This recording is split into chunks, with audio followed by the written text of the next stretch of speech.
sad. I'm glad you had me unmute. Thank you, 1:20, by the way. Jesus. Oh, I think we're live. We're live, yeah. Oh, what's up, guys? No, like we're Hey, fam. Happy New Year. countdown timer. Yo, You said our no. Happy New Year.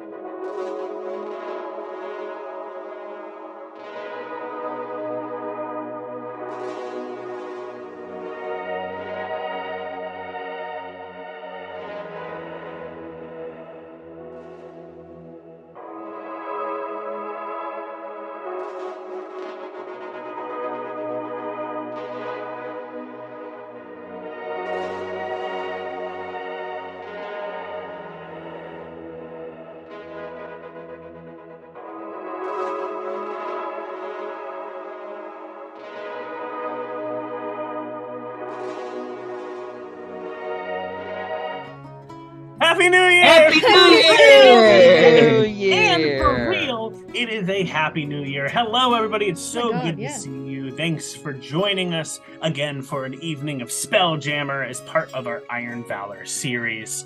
I hope your holidays went really well. Ours was great. Thank you for enjoying the show right before the break, and then we had 2 weeks to sort of really mull over the chaos and disaster that have occurred 2 weeks ago. So it's great to be back. With that being said, let's do some quick just sort of announcements and other things along those lines. First off, I want to give a big shout out to our various partners, starting with Tailspire. Tailspire is a fantastic program that we've used. It's here on Steam, and it is a way to make cool 3D maps using a bunch of different assets. And it lets you add that Z-axis element to your games and import characters from programs like Hero Forge, which has been a ton of fun to letting us having custom characters and really bringing a little bit of this Spelljammer world to life. In addition to Tailspire, I want to give a big shout out to TalesTavern.com. This is where a bunch of creators build assets that you can copy or import their boards into your own Tailspire game. And for me, that's been a lifesaver in terms of saving some time, as you wonderful creators out there, some of your elements have come into these games, and I'm so grateful for it. So thank you so much, and we'll continue to give you shout outs. And everybody go check it out, especially if you're using Tailspire. Additionally, I want to give a shout out to Mithril Armory. They create TTRPG items for people to enjoy, like their Tin 20 and their graphic t-shirts. I invite you to go check them out at mithrilarmory.com and get some of their awesome merch, maybe some of their swag. Also, Nine Realms Gaming. One of our partners since very much close to maybe the beginning of Iron Valor, if I recall correctly, but Nine Realms Gaming is fantastic. They create top-notch gaming accessories from the finest woods the multiverse has to offer. Go check them out at ninerealmsgaming.com and use our partner code LIAR10 to get 10% off. Max, our screen has gone dreadfully dark, and I just want you to be aware of that. And that's a shout out just to Max. Moving on, another shout out quick to Mick Bluff, one of our longtime listeners and viewers. Big shout out because Mick Bluff made the amazing character art for many of our characters here. And you can see it here, kind of to the left of all of our character profiles. And I just want to give a huge shout out to that incredible art. Thank you, Mick Bluff. We're going to put her Instagram and her Twitter into chat. Go follow them. Mick Bluff might also have a Patreon, so just go and investigate that. I'm not fully aware if that's true, but it might be. So go check that out, because Mick Bluff's art's sick. And also, Josh, Mr. Josh Anderson here, Jeffrey, is here as a guest player. Thank you so much for joining us, Josh, for a couple of sessions, and so sorry you had to join while half the party died, you know? It seems like you are an ill omen, potentially, or not. We'll see what happens. This definitely wasn't my plan all along. No. He literally foreshadowed it. I did the shit out of you all game now. Sure. No, yeah, I am absolutely thrilled to be here. Thank you so much for having me. Yeah, it's so good to have you. I'm excited to see where Geffrey goes. Since last session, Geffrey was shooting meteors out of the sky. It was incredible. As a reminder to our audience here, Iron Valor relies on your participation to somewhat keep these players alive.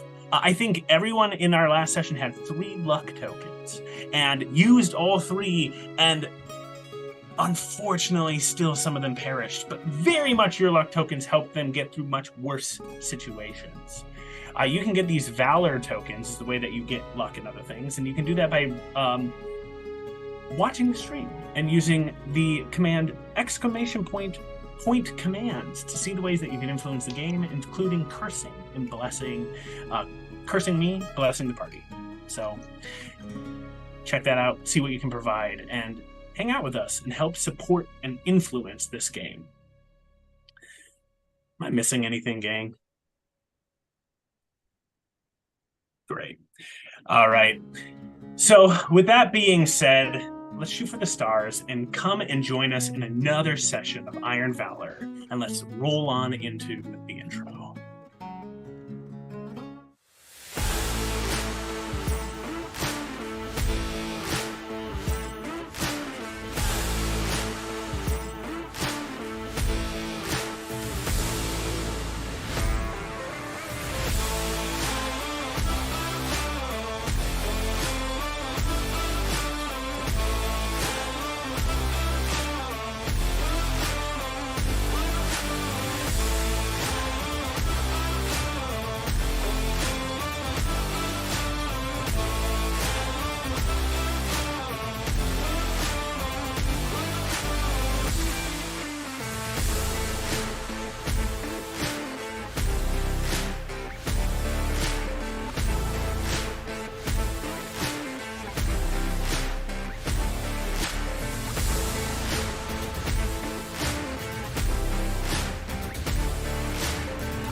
And welcome back.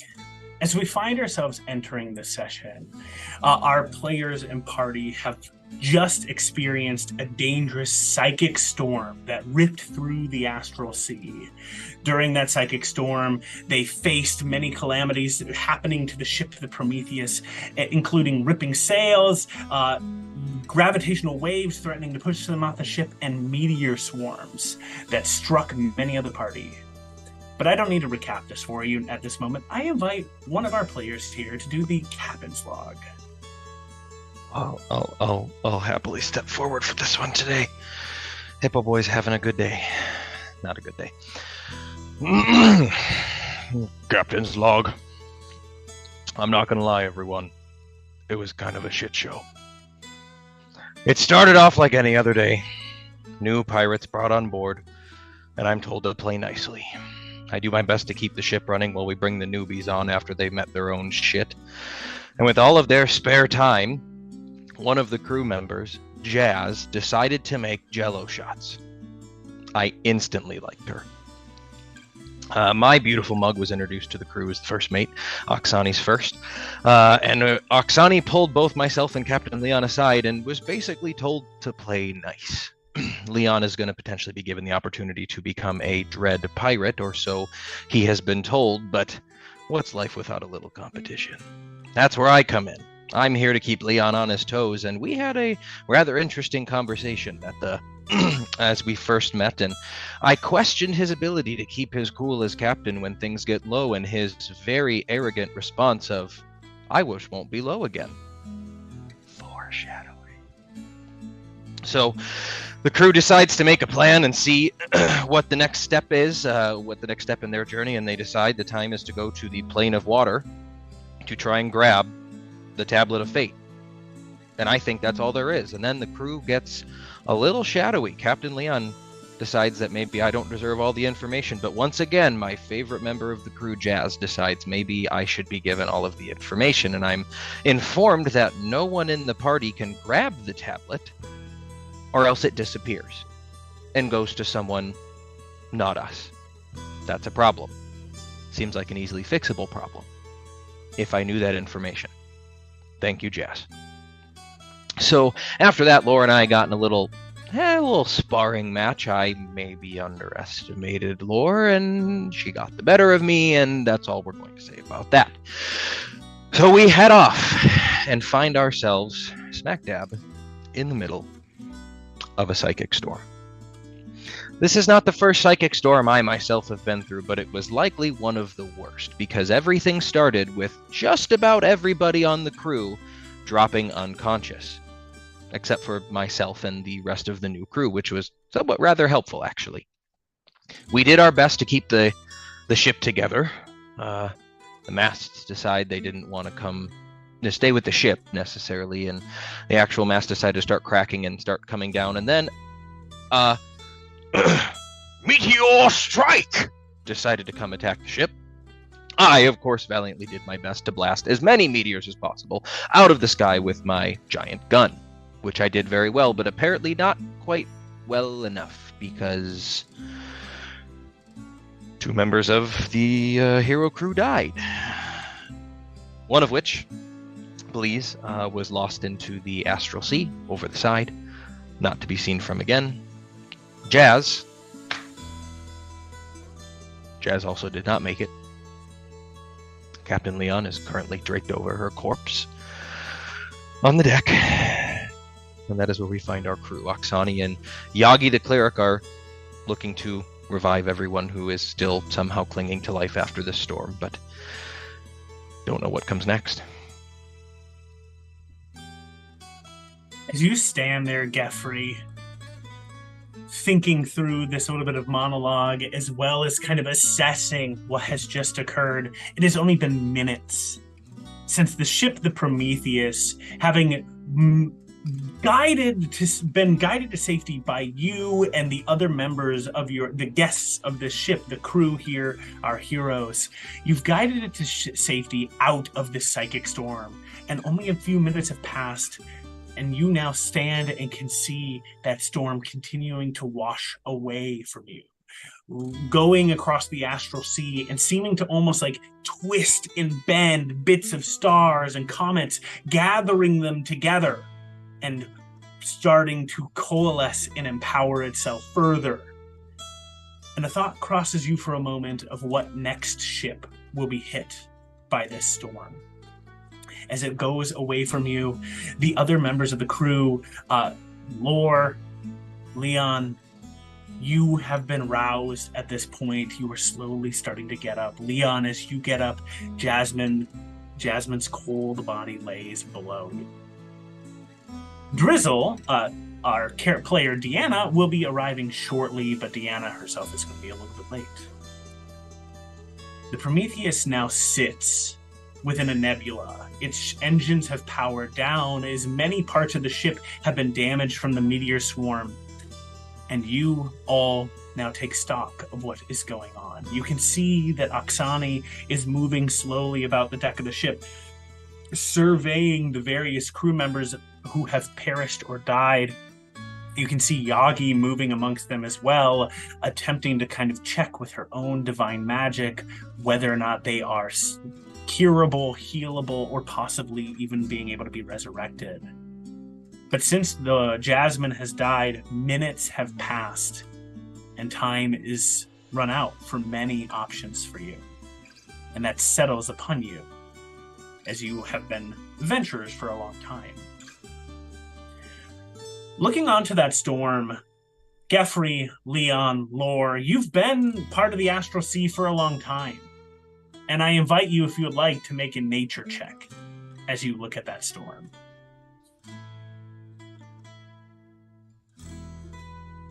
I'll definitely try. Rolled an 8. And that was so loud. A natural 18. Oh, by the way, shout out to McBluff for all the luck before the game. Seriously. Hey, thank you, McBluff. And Lotsky, thank you for the bless the party. 5 on the table. That's right. Yeah. A 5 on the table is the blessing of the professor and would provide somebody with a gun. And so at some point in time, if that becomes relevant, we'll find a way to work this in, if we need to. So, awesome. What did you all get with your nature checks? Natural 18. Thank you. I rolled an 8. And an Lord's 8. distracted. Okay, cool. Leon's grieving right now, so Yeah, awesome.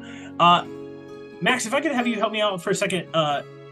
Leon and Geoffrey just got swapped in terms of their portraits for a second. So if you could assist me with that, thank you. With your knowledge nature checks, none of you beat a 20. However, an 18, those rolls are quite good. And as you are watching the storm pull away from you, you can determine that some of the psychic elements of the storm seem to reflect things found in other planes. You recall the sensation of almost psychic-like rain pattering across your skin. You recall what seemed to be gravitational waves, like tsunami waves, battering against the ship. These speak of certain planes. You recall the stones and meteors launching through space towards you, also speaking of other planes. And you imagine that this storm had maybe gathered some of the elements from those other planes. Additionally, as Geoffrey said, this storm is far more intense than you've ever seen a psychic storm. Most of the time, psychic storms across the astral sea are more of a nuisance than anything else. Sometimes they can get bad, but they do not usually include swirling asteroids, gravitational waves, and the psychic damages that this storm brought with it. Usually it's just the latter, a psychic element to it. And that all settles upon the three of you as you look out across the Prometheus and see this storm pass away from you.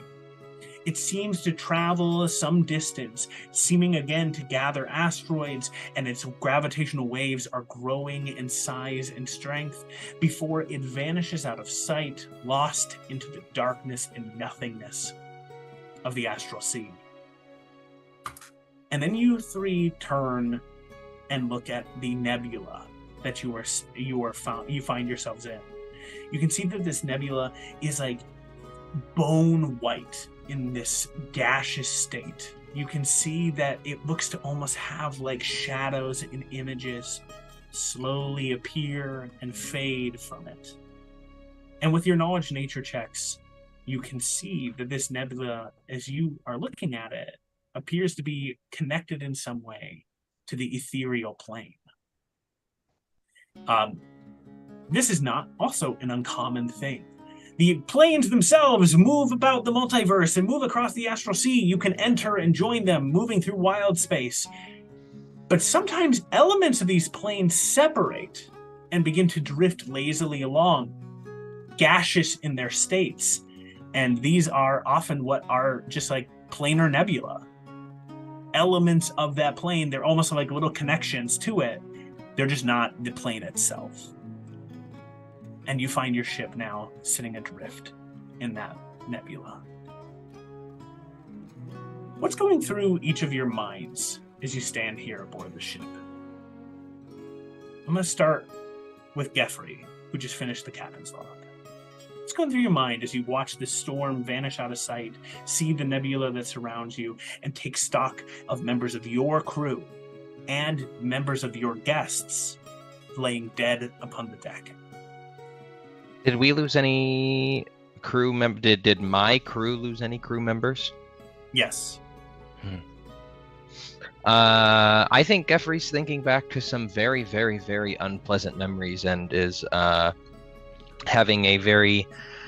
He has pulled out a slightly larger than normal flask, a hippo-sized flask, one might say, and is taking pulls on that as he watches. He's already tried to help organize a little bit of anyone who is back up on their feet already is trying to help Yagi going through and try to figure out, okay, who else can be saved, who can't be.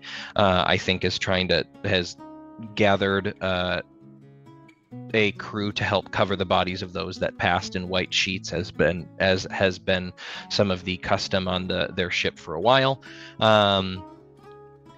I think is having a little bit of, I don't know if a PTSD response is too strong a term, but is definitely having a very quiet compared to maybe how the rest of the crew has seen him previously, because this is bringing up some very, very bad memories and some feelings towards certain members of his crew that are probably better left unsaid out loud in the open.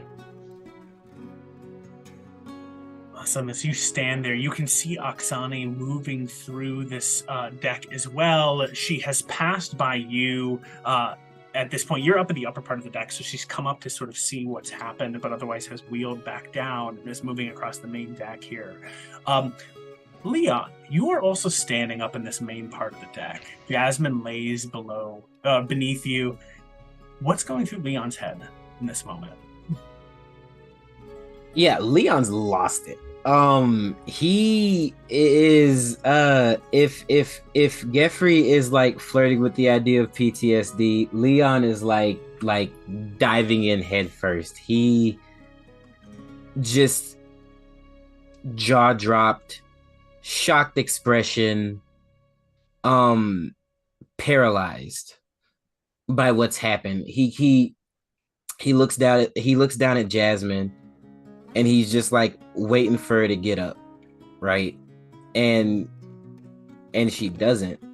And he keeps looking on the other side. He keeps looking out into the astral sea over the edge of the boat, just waiting for Bleeze to come floating back up. Because this crew's been through so much shit and so many close calls, so many near-death experiences, and we always make it out. That's probably what's running through his head. He's like, no, we always make it out. We always make it out. Like, this doesn't happen to us. And as each second keeps ticking by, the realization starts to set in that Bleeze isn't coming back over the ship, and Jasmine's not gonna get up, and it just kind of just crushes him. As you stand there, you feel the weight that you are describing here settling upon you. Oksani has moved away. You see as Yagi, the cleric, Oksani's cleric of the Forge, strides over, places a hand upon Jazz for a moment, and goes, "Nothing we can do." Lifts the hand, walks past you, down the ramps to the main deck, and passes you, Lore, as you have made your way out of the cabin at this point in time, and you are now standing on the deck. What is going through Lore's mind? Yeah, Lore's last few minutes that she remembers is she climbed the mast to try and help and fell. She survived, but Lore woke up on her back on the deck, and that was only, she spent most of the storm waking up the crew. That was the last bit of it.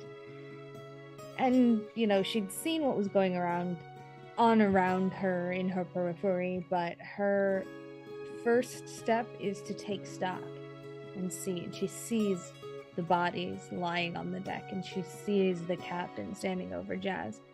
But there's something missing. And so Lore is just walking around. Has anyone seen Bleeze?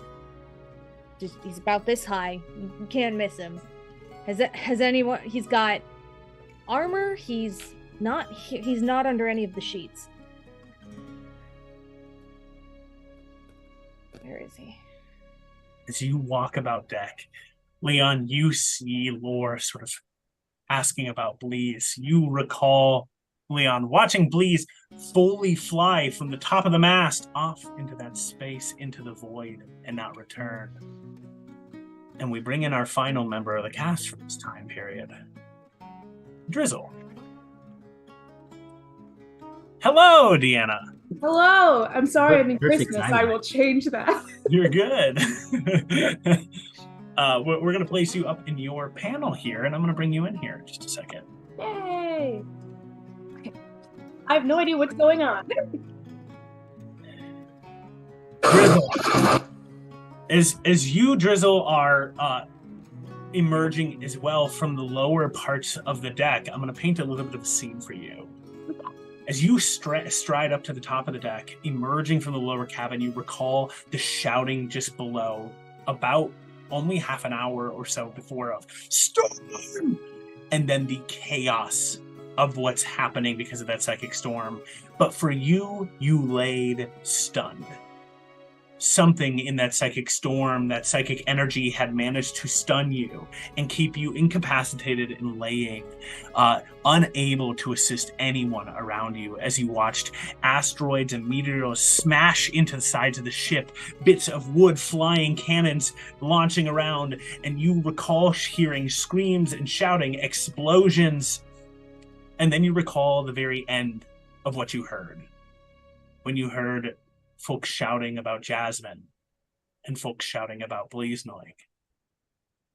As you emerge to the top of the deck, you can see that various members of the Prometheus crew lay dead or injured around you upon the deck. You see, standing up by the Spelljammer helm, you can see Leon. What does Leon look like? Leon, we've heard a little bit of what's going on in your head, but what does Leon look like?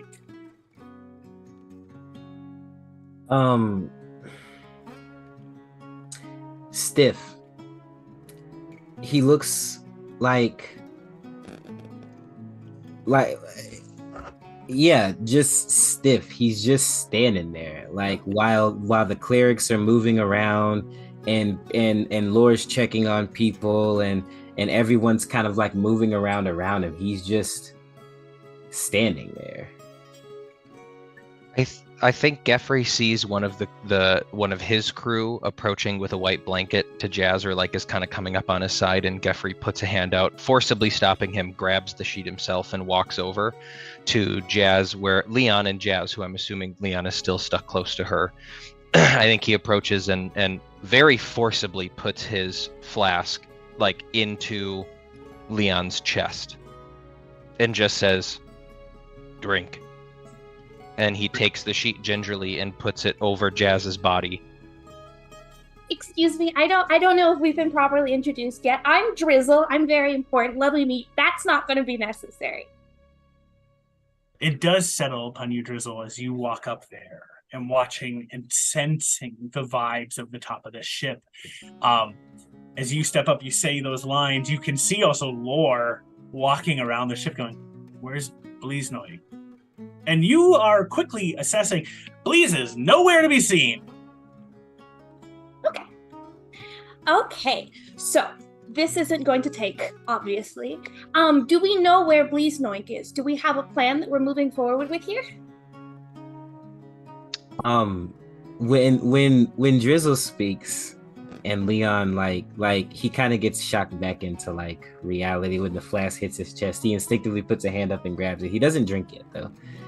And he turns and he sees the rest of his crew and realizes that they don't know what happened to Bleeze. And his eyes just start filling with tears, and like he can't look either of you in the face.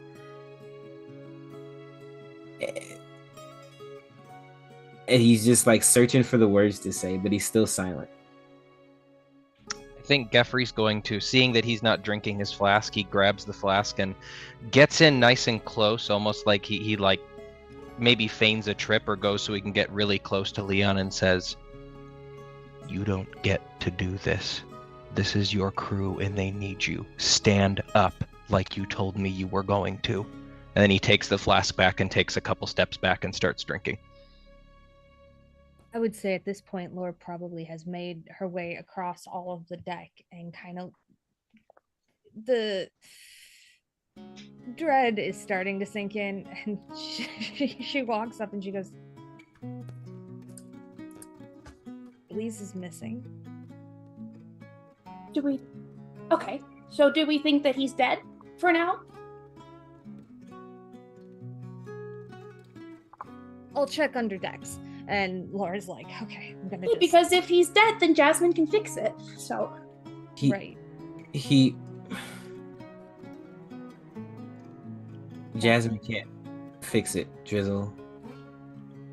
yes, she can. She's done it before. She's gone. Is she though? I don't think she's the kind of person that can really die. I'm gonna go get police. I'll be right back.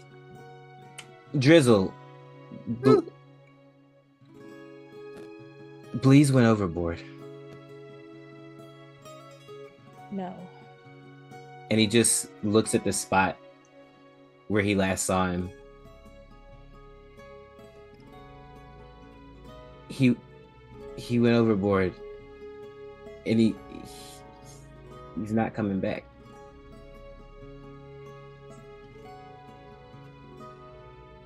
I'm going to go get him. And Drizzle's going to exit the conversation and go to a different part of the deck. Laura looks at Leon. Leon kind of glances up at her. And just hugs him. Just kind of collapses into you. Says, I don't know what happened. The one thing we couldn't fix. Or couldn't stop. I mean, this doesn't mean we can't fix it. And there's just strong arms around you. This isn't necessarily the end, but it was the thing we couldn't stop from happening. You can't control an astral storm.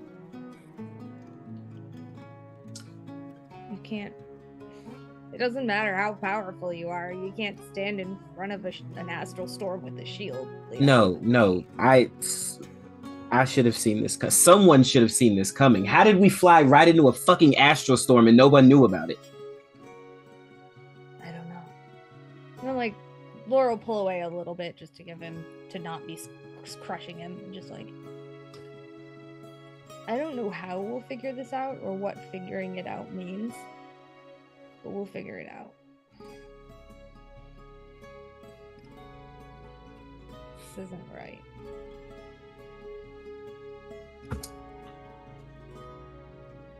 You hear, as Drizzle, you part ways. Geoffrey, you stand there nearby Lore and Leon. You hear Oksani calling out to the crew. Many of who are either coming out of stupors and stunned states, others who lay injured or wounded. She is starting to direct and give orders. Yagi, take these down to Medical Bay. For everyone else, clean up the deck, prepare it. We'll hold funeral rites soon. And you hear the common process by what happens when calamity hits your ship. You know that a funeral will be held for the crew members who cannot be brought back. And as all four of you again stand atop this ship, you look out, you see that you find yourself as part of the ethereal nebula. You are part of that plane, even just in part and not in whole. You have a little bit of an access there. Drizzle, you walk down the deck and you are heading off in your direction. So we're going to come to you in just a moment. What are the rest of you going to do? And no worries if you'd also just say, right, I'm just standing here. So I think Leon will approach Geoffrey and kind of reach his hand out for that flask again. Geoffrey happily hands it over and asks, would you like Jazz as part of our funeral rites?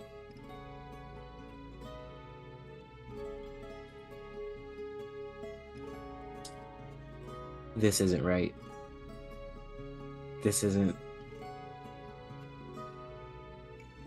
happen. Not to my crew. And I think he, more gingerly than maybe you would expect based on your his treatment of you so far, puts hands on both of your shoulders and kind of forces you to look at him and says, it did.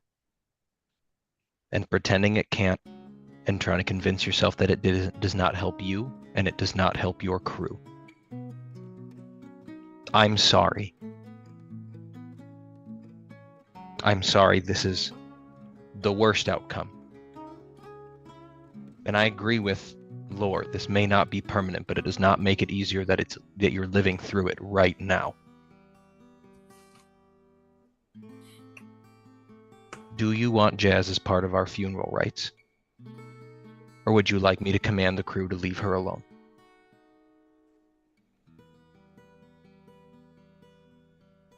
He takes a big swig of the flask. He says, we'll do something for her. Understood. And he looks Yeah. at the flask and says, keep that. You need it more than me right now. And starts to go off, unless Laura's going to cut him off. He's going to start to go off to let the crew know not to touch Jazz. Yeah, no, I mean, Laura would let him go, but Laura's kind of... Leon,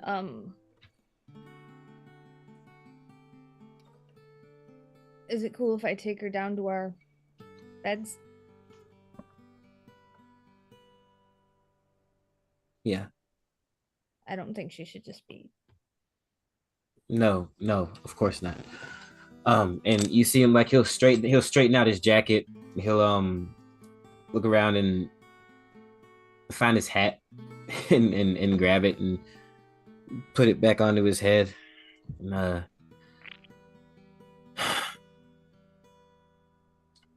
yeah, we should find Drizzle. Drizzle.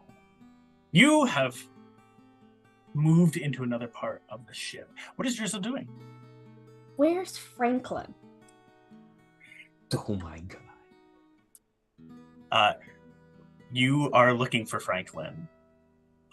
It takes you a little while, Drizzle, but eventually you go down into the lowest part of the ship, where you can see that Franklin had hunkered down under that mechanist crawler. You can see bits of holes in the ship as well, from where the meteor swarm had ripped through parts of the hull. But yep, you see Franklin hiding there. Mom? What's the vibe? Is he scared? Does he know what's...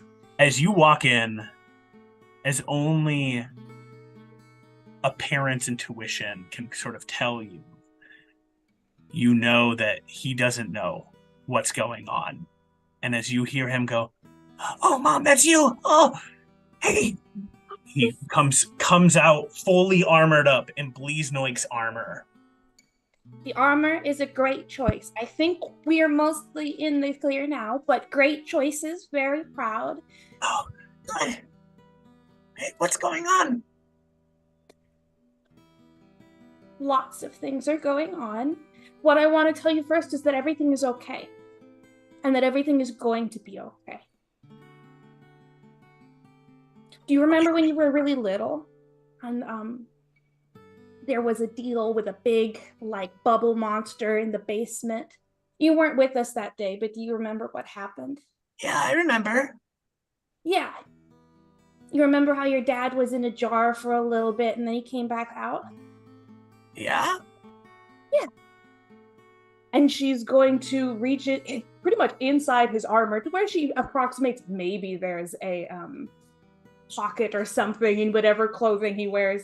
And she is going to draw out, because she believes it is there, a jar. As you reach in, Drizzle, for a moment you can hear it. The voice that you hear all the time when you are casting magic.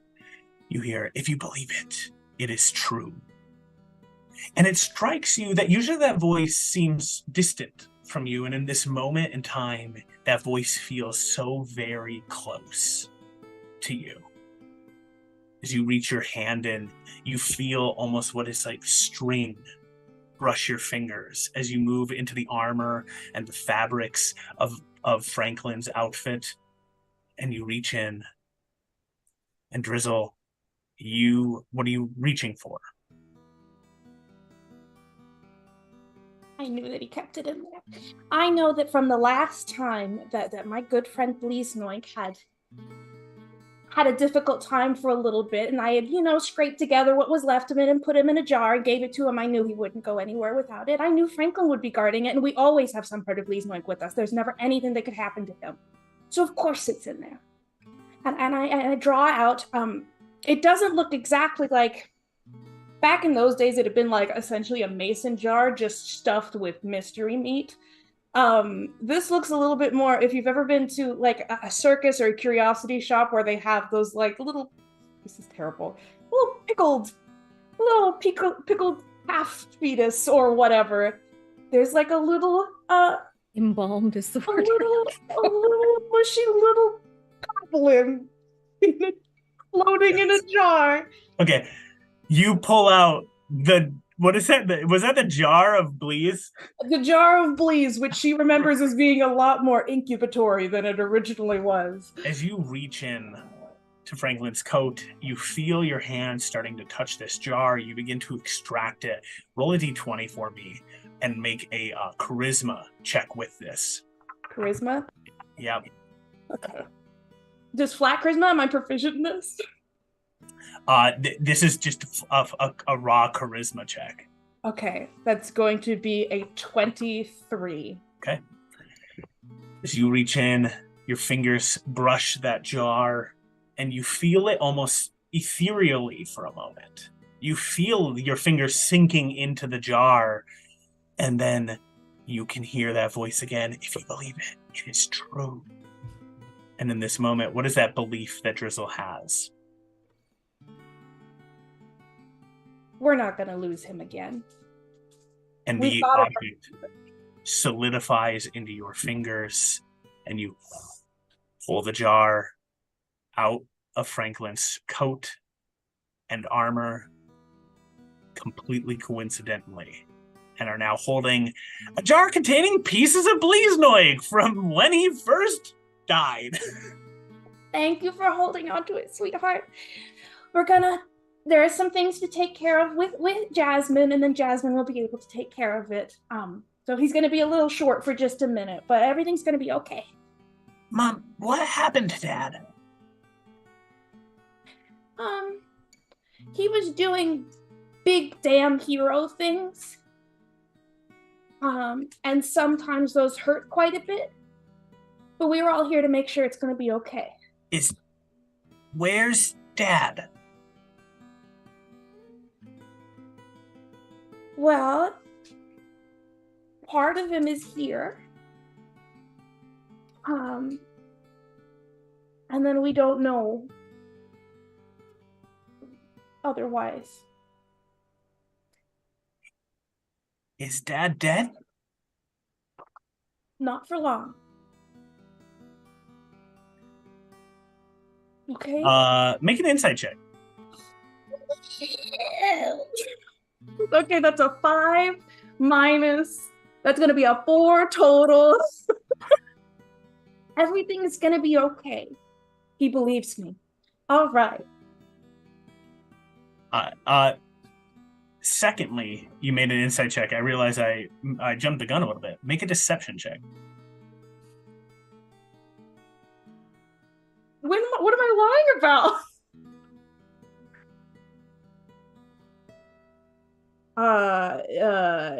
22.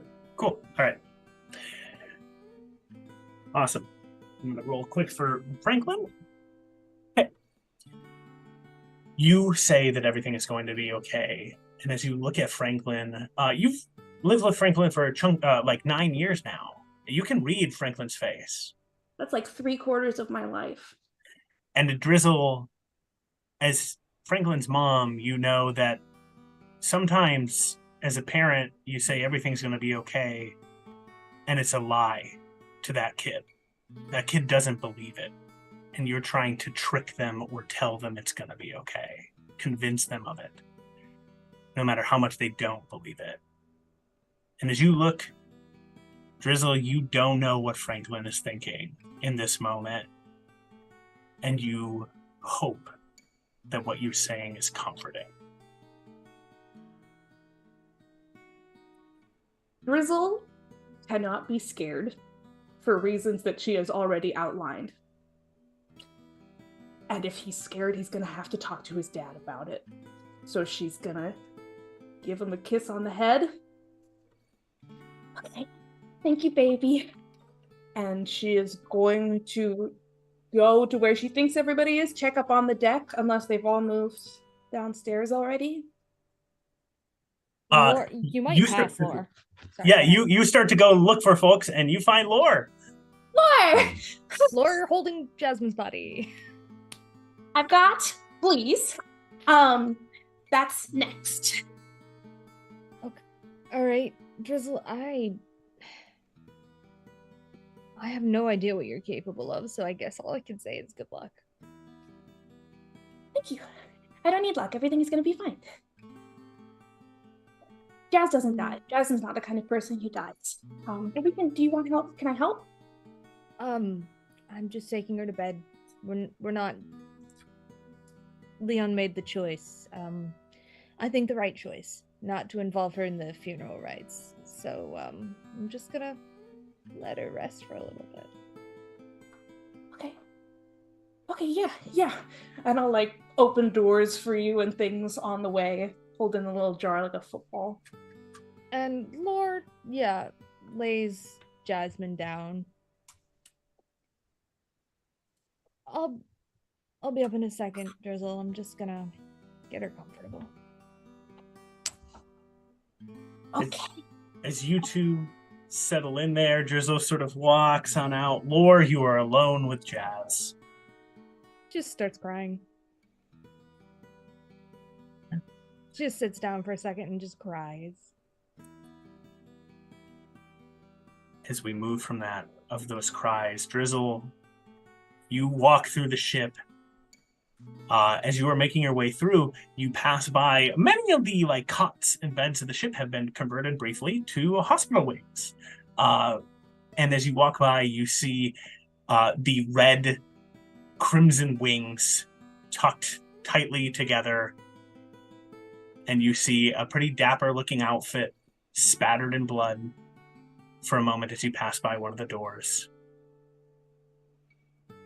We talking horizontal or vertical here? Horizontal.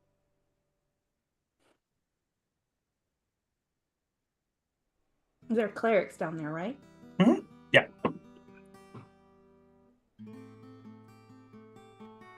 He doesn't want to talk to me. And she's gonna keep going. Okay. You continue to walk on by.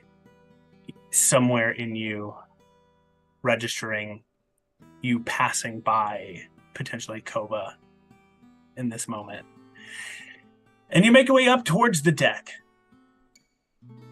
where Geoffrey and Leon, as you continue to stand there for a moment, Oksani has come over to you both again. Thank you for what you've done. Thank you, Geoffrey, for guiding our ship to safety. And thank you, Leon, for doing the same. I am sorry I wasn't here to assist.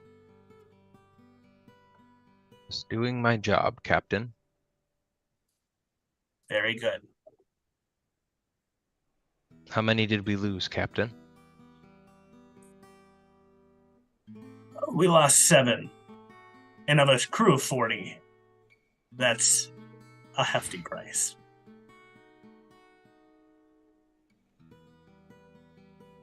I will go prepare the funeral rites. Very good. And he stomps off. You stride off. And minutes pass. If there's anything that's going on, we're going to kind of cut for a little bit as preparations are going to be made for our funeral rites here. Is there anything that anyone wants to do during this period of brief downtime? Leon goes back. Where was did Lorelei Jasmine behind the curtain where everybody was before? Yeah, basically in wherever her bed was, just laid her in her bed. Yeah. Leon's gonna go somewhere where he can be alone. He probably goes and sees you and Jasmine by the curtain and decides to go elsewhere. And he just finds a quiet spot, kind of fighting back tears, or maybe just flat out crying. And he's gonna try to use his eye again to see the future if he can. Okay. You find this spot and you look, closing one of your eyes. You may roll your percentile dice. You need to roll 95 to 100. He just closes his eyes and he's like, please, please, please, please, please, please, please work this time. What are you looking for?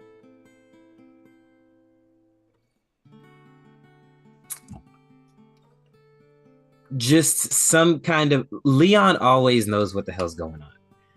And right now he feels like he's just taking a bunch of hits. I think what he's looking for is like when things turn around, something positive in the future. I mean, even before like ever since we left Dis, we lost our ship. And now he's losing his crew. Like all of the things most important to him just keep slipping through his fingers. So he's just looking to the future to see, like his faith is shaken right now. He's like, are things gonna get better? What does that look like? Nothing specific, just like what's in store. I have to know. All right.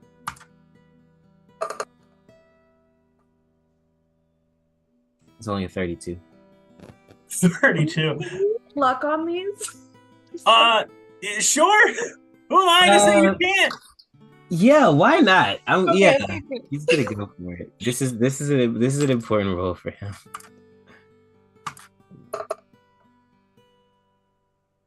That's the 5. Okay. All right. You lay there, and Leon, as you close your eyes and you are thinking about trying to kind of see the future a bit, memories flood back of explosions. You recall even standing above the Prometheus, but about an hour ago, and the explosions happening, and fear grips into Leon a little bit. Leon, as you are flooded with memories of what happened to you and the massacre that you were formerly part of, what happens for Leon? He just starts sobbing. Like, that's why I needed to make sure that no one can see him like this. But yeah, he just starts sobbing like really hard. Yeah. Leon, as you lay there or sit there sobbing, something takes you, like in a hug, and you can feel a comfort wrap around you for a moment. Your breath is short. You can feel how tight and constricted your breathing is. And all that your thoughts, all that's in your mind is these thoughts of these memories, of these explosions, of watching members of your crew and allies falling and perishing around you, the panic and chaos of trying to escape the Githyanki that were fighting you in this moment on behalf of the Academy. You remember seeing Niara, the first mate at that time, shouting orders before suddenly a blast made her vanish. And you recall some final moments when you remember looking at Captain Hatch. And you saw his grim, determined smile. And you feel these comforting arms almost around you for a second. And your breath loosens slightly and slows slightly. The tears still come, but you sit there encompassed by something. Okay. It's a little startled at first, but as it starts to feel more, as it, he kind of accepts it after a while. Anybody else doing anything as the funeral rites are getting underway? What you can see, just describing briefly, is you can see that members of the crew are starting to prepare the funeral rites. Geoffrey, you are assisting in this process, as well as Yagi the cleric, as the crew members, the 7 who have died, are being sealed in the tattered ship's cloth, the ship sail cloth that you had rescued. They are being sealed up into it, and this will be a burial at sea. I think, at least for Driz, she's gonna go, he doesn't want to talk to me right now, and then start moving past. One of her crewmates is having a moment over there. The other one is moving very quickly to have his own moment, and I think she's just gonna dart back for a minute, just check, is he breathing?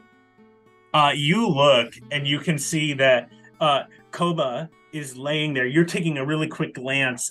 Make a stealth check for me, unless you want to be seen. She's good at stealth. Okay, she's not that good at stealth. 6. Yeah, Koba got a 20. So as you look, you do take a moment. You have a moment to see him before you think he might see you. You can see that Koba is sitting, like laying in a cot. You can see that blood is rolling, like has poured down him, and it seems to be seeping out of his head, where you can see this like jagged break in the skin and maybe some of the skull. You can see one of his 2 horns has snapped, but he is sitting there. He's got a smile on his face. He's holding bandages in one hand, and you can see other medics sort of pulling from him, and he goes, there you go, there you go. And then you see in his other, he's holding like a martini glass and just sort of sipping it lightly every so often, and just almost cracking jokes a little bit in this moment, but has clearly suffered something pretty bad to him in this moment. And then as you stand there, Koba turns and looks at you. You shuffle away. Okay. I just needed to know that he was alive. I know that I can't make a clean escape out of this, but you walk away, locking eyes with Koba, and he doesn't say anything. I know. Okay, that's all I want. As long as he's alive, that's fine. Her only thought during the whole, just watching him through the thing, was he really is the perfect man. She's gonna just duck around. Grizzle walks away. Geoffrey, we come to you. The funeral rites are being engaged. Brandon, you've been given another luck from our amazing cast here. Right now, currently, everybody has 1 luck at this point. So, Geoffrey, we're going to come to you. You know that the funeral service is going to happen very soon. Mm-hmm. I think one of the reasons Geoffrey strode off to try to help with the funeral rites is because some of it is just like physical activity, physically trying to get stuff ready for it, and physical activity is wonderful to let the brain work. And I think I think a question that Leon asked a little earlier is bouncing around in his head. How the hell did we end up in a storm that bad with no warning? I mean, he heard one of his crewmates yell, psychic stuff, and then just collapse. And that has not happened. Other storms that he's been a part of, it did not happen that quickly. So I think he's trying to figure out, like, what the hell happened. Yeah. If you would like, you can make a shipwright check. This is your crew. These are your people. Mm-hmm. You know what orders would be given in these sorts of situations. If you would like, you can make a shipwright check to try to suss out what's going on here. Sounds good. That is a 16 plus 8, 24. 24. Okay. Is there any specific way that you're going about trying to answer this? I think that if he can find anyone who, I think that he's trying not to be super like upfront. He's not trying to be well, no, I lied. People of the crew fucking died. He is angry. And so I think he's tracking down the people who should have done their job better to make sure this didn't happen, because now people are dead. And I think he's maybe trying to get a little bit of either courage or enough information to address things with the captain, who he has some strong feelings about at the moment. But I think he's going to approach the other crew members first. Okay, cool. So as you start to kind of investigate amongst the crew, most people don't know. But eventually your questioning and who you approach leads you to the helmswoman who was at the Spelljammer helm but a couple hours ago. Val, what the hell happened? It just came up. It came up so fast. Val, Yeah. these psychic storms don't... What do you mean? They don't just come up so fast. This one did. It came faster than any psychic storm we've encountered. We thought we could get around it, but we weren't able to, and it caught us.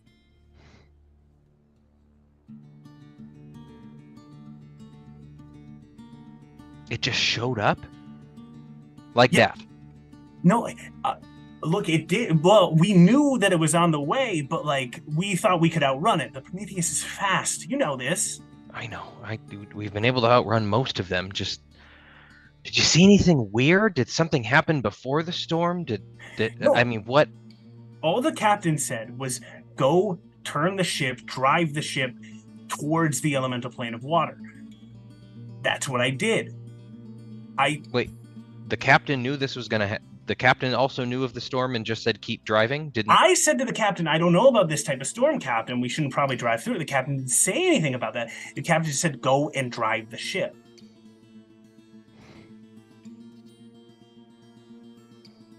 Okay. Thank you. You did a good job following. No, it was the captain. The captain told you to do it. I can't tell you anything. Okay. You did what you were ordered. Thank you, Val. Thank you. And I think he stalks away and actually probably goes looking for Captain Leon. Okay, cool. You start to look for Captain Leon. Leon, are you easy to find? On this ship, probably. Yeah. Depending on how much time's gone by, he's probably like, especially with him feeling a little bit of like unsuspecting comfort, he's probably got his shit more or less together now. So yeah, he's probably just like tucked away in like just a random room somewhere. You probably find him pretty easy. Very quickly you can find him, Jeffrey. You know where all the hiding spots are when things have gone bad before. Yeah, I think, I don't know how much time it takes to go find him. I'm assuming it's not super long. No. But we're also pretty close to the funeral rites happening, I think. I think by the time he was leaving, it was like, it's going to go down. Captain's going to call it here in just a couple minutes. Yes. Where exactly do I find Leon? Probably in the kitchen. Oh, taking a Jello shot? No. Crying all over everything. No, I'm like his one good eye is probably very puffy.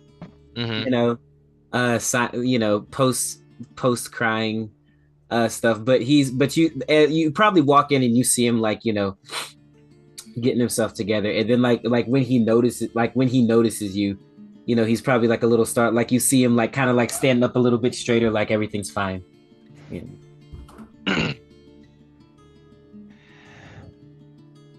You don't need to do that for me, I get it, but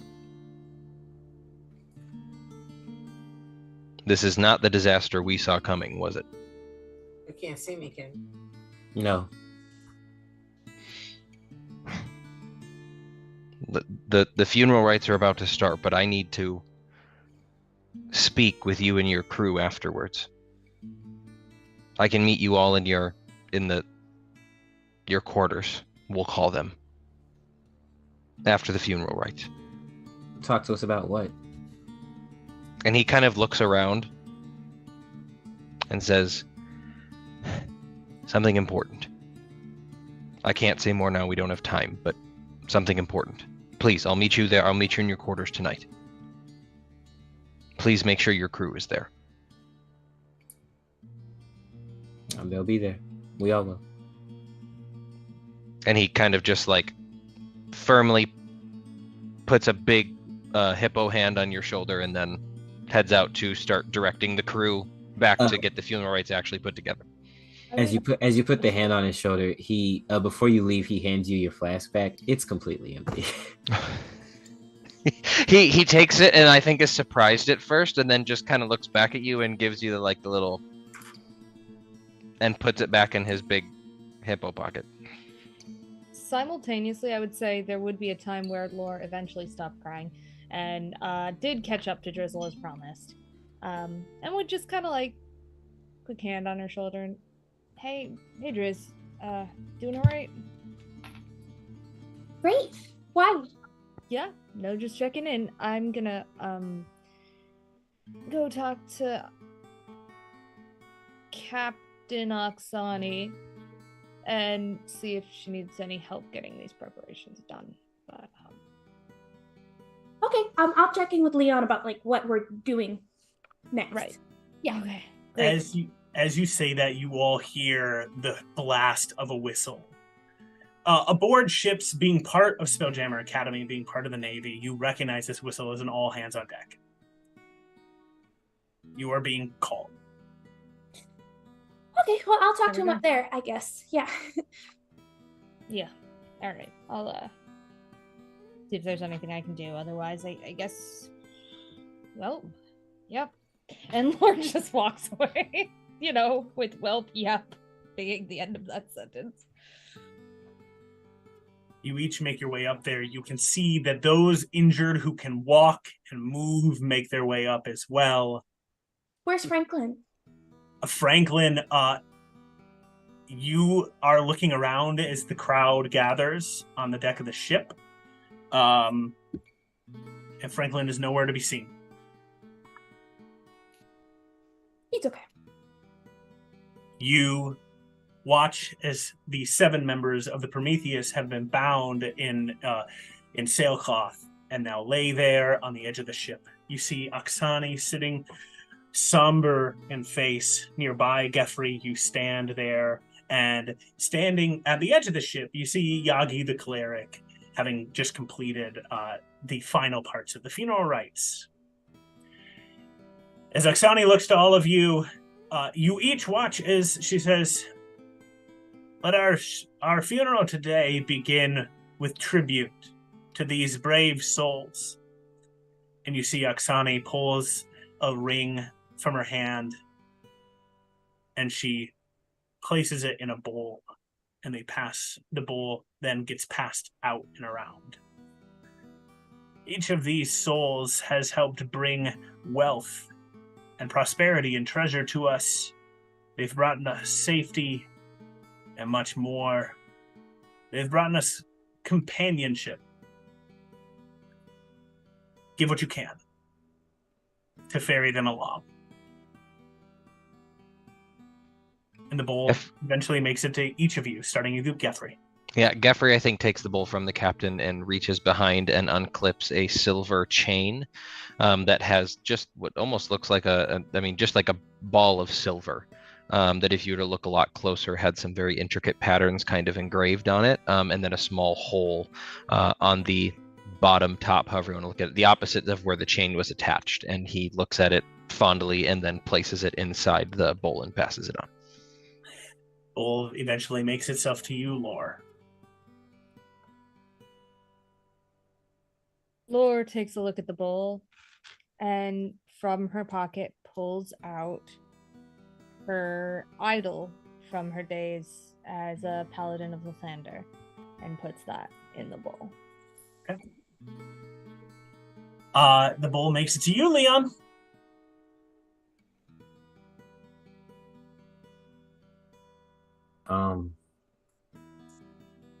Leon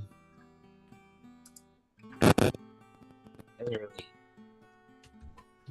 have a whole lot of stuff. He reaches into his pocket. I think he just pulls out a gold coin. You place it in the bowl. The bowl moves its way along and eventually arrives to you, Drizzle. Drizzle doesn't have a lot of items that don't feel disrespectful. She's got jars of meat and dead spiders. and some big plastic platform shoes with goldfish in them, and none of those feel appropriate.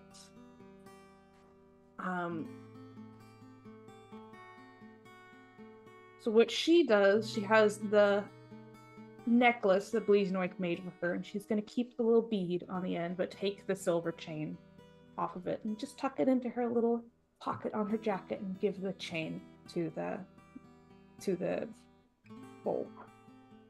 As you reach out, a crimson hand reaches right next to yours for a moment, and you hear the plunking of what looks to be a small little like action figure of a powerful looking like demon holding a rod and having a crown on their head, and you see the action figure goes into the bowl, and you look and you see Koba standing next to you, and just blood kind of still coming down a little with the bandaged face. Koba just looks at you and just smiles, like this sort of somber smile.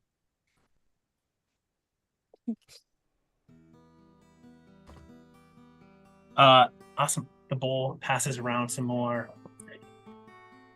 And then Oksani moves forward. Geoffrey, you know that this is a moment for a brief speech. You see Yagi take the bowl and start to cast divine magic across it. You see the bowl begins to light with blue flame as Oksani says, "To serve on the Prometheus is no small feat. Each of you have earned your place here, and we each feel the loss of these souls.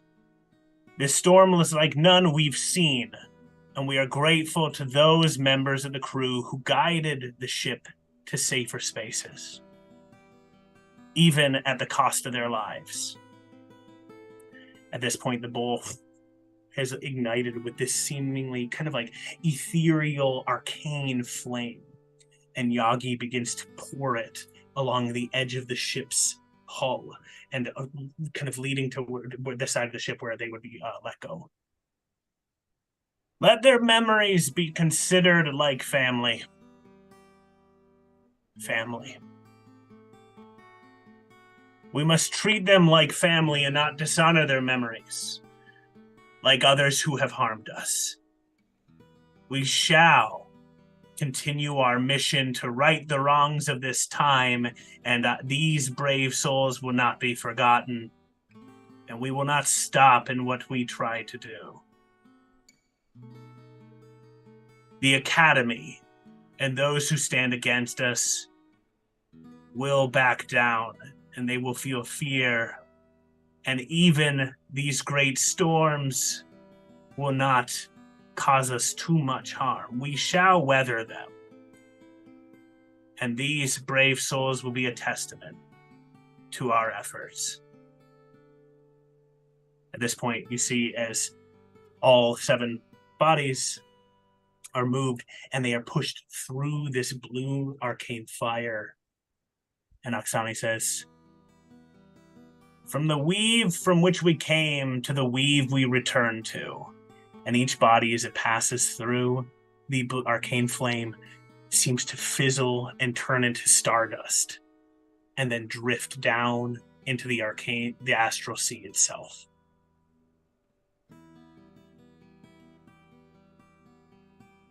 There is a pause. "Right! Engineers, go and figure out what's going on with the engines.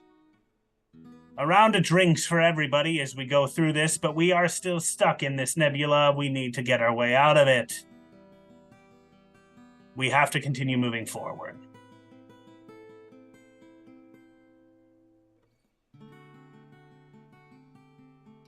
And the funeral is concluded. What's Geoffrey up to? Is he working with the crew? Is he around?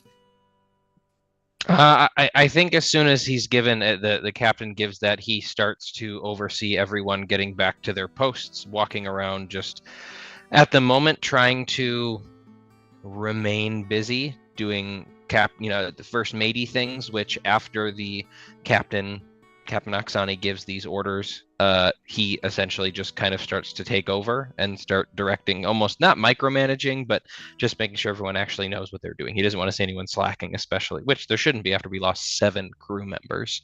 But he's gonna make sure. Drizzle's gonna just very briefly trot up next to you, say, Hi, Jeffrey. Just to take a minute, I know you're super busy. It's good for you to be with your crew right now. You're doing a great job and everything. Just if you have a second at any point to talk with me later, that would be great. Thank you. Bye. Does Drizzle immediately fly away? She starts backing away, but she's firmly catchable. Sure. No, Drizzle, I have time now. Everyone is busy. What is it? So if you're sure, I was kind of stunned, I guess, for the whole thing. Not totally certain. Based on what Oksani just said, did the Academy do this? Or I thought we just flew into a meteor swarm. No, that was just a meteor storm. It was just a storm. It was just a psychic storm, one like we have never seen before. But as of now, we have no reason to believe that this has been the work of the Academy. Oh, okay. Okay, it just sounded like, I don't know. Sorry, but thank you. Of course. Anything else? No, I want to check. Okay, thank you, and good grief. Goodbye. You part ways. Each of you have managed to go about your business. Geoffrey, you are helping direct the crew. The crew is very short-handed. Even Yagi, the cleric, one of the chief engineers, as well as the chief medic of this ship, she is exhausted. You can see that she's actually used her own revivify spells on a number of the crewmates that she found about the ship. She seems kind of just like fatigued, but still working, helping both care for folks, as well as helping sort of direct the engineers. Being in the nebula, specifically this nebula that is part of the ethereal plane, every nebula carries with it a level of kind of ion charge that can often like disrupt and disable Spelljammer engines. And so it's a nuisance. It is not something that you can't fix. It just requires you to go kind of like recharge the batteries and reignite these engines. And particularly the Prometheus as a ship has pretty old engines. So it's a little bit harder to do all of this. And so there is time for a moment while you all find yourself stuck on the ship.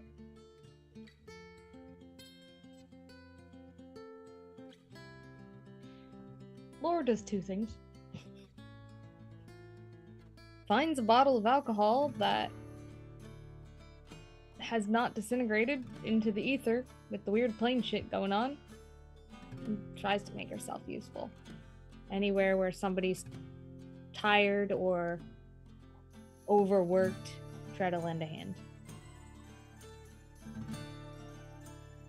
You pick up that Koba is joining you. The Cambion has come over and is fully with a margarita mixer, using whatever liquids are still aboard the ship and as making mixed drinks for folks, and also just kind of rejuvenating spirits, chatting folks up. And for some of the crew who are off duty, Koba has set up a little bit of a gambling table. So for dice, cards, a little bit of roulette with some makeshift stuff, Koba has set up a little place for people who want to distract themselves. I think, yeah, Laura will kind of, probably just drinking straight out of the bottle she found, but in between, if they're going place to place, in between, Laura's just like, I never really got a chance to say much to you, but, what's your deal? No, that's not what I mean to say. You're a pretty good dude. How do you feel? How are you, like, a lot of shit just happened. Processing it, my head hurts really badly. But I'm mostly just sad. Yeah. Jasmine and Belize are apparently gone, and you helped protect me. So, yeah, I'm sad. How about you? Look, can I touch you? I can probably help with the headache a little bit. Looks like they got the more serious healing out of the way before they started to run out of juice, but I've still got some. Oh, yeah. I mean, I think it was one of the last I kind of kept saying, like, these people need some assistance, so. Yeah, well, here, I'll give it a little bit of juice. We'll see how it goes, and if you need more, you let me know. And I'm just gonna, mechanically it's gonna be, what is it? Lay on hands. Lay on hands like, as a paladin. Yeah, for like 3 to start. Brad, and sleep. She's just like, how's that? Anybody? Your magic begins to kind of heal. You can see just little bits of that wound starting to fade, and you see Koba just be like, all right, the headache is not migraine level anymore, which is much better than it was. So thank you so much. Hey, how are you doing? I appreciate you asking, but I don't know if I can really answer that right now. It's a lot. I mean, well, even if we managed to get them back, we still lost 7 people. Yeah. And those people were important to somebody. Yeah. We'll get through this. So, I hope. Yeah. Well, meet me over at the tables if you need anything. I'm going to be chatting with folks there. Yeah, well, thanks. And she's gonna put her hand on his shoulder, since, he gave the permission already, and just kind of boosted up another hit point just to kind of. All over this fucking ship, we're getting masculine, rugged ass shoulder clenches. Like, hey man, it's great. Laura, you go in for the hand touch though, and Koba goes, come on, bring it in. I'm a hugger. I was just trying to be subtle about the extra heal. Yeah, all right, fine. And just kind of hugs, and it's like, thanks. Koba gives you a hug, and wings fully envelop around you as well, and sort of push in so that it's extra, a double hug sort of situation. And then Koba, let's go. That You're sounds really like a good at hugs. baller hug. Yeah, that's what Laura goes. You're really good at hugs. Thank you. Thank you so much. That's lifting my spirits a little bit, just some of that. So thank you. Yeah, well, yeah, see you in a little bit. Thanks for the help. Did you just finger guns me? Maybe. See you later. Bye. And Koba walks off. And Laura's just and just takes another drink and kind of goes back to try and find the next person that needs help. You slowly make your way along. What's Leon up to? I would also like to know what Leon is up to. Yeah.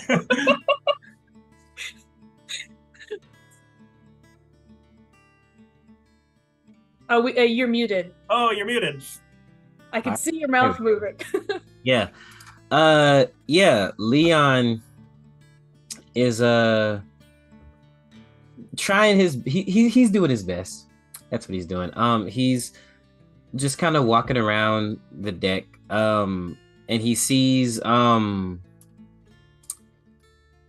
he sees the little gambling table or whatever set up. So he's gonna go over there and kind of sit and pull up a chair. Still not saying much. He'll be like, you'll deal me in? Yeah, they immediately deal you in. And Leon, you're looking at this table. You can see that there are 5 chairs set around it. They deal you in. There are 3 people sitting at this. Nope, make that 4. As you're sitting there, Leon, you're seeing that the 4th chair, there's a ghost sitting in it.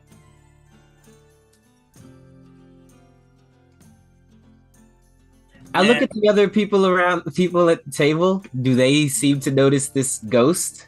sitting here? You kind of all collectively look at it at the same time, and the ghost goes, "What's up? I'm here to play some cards." The ghost is from New York. I love it.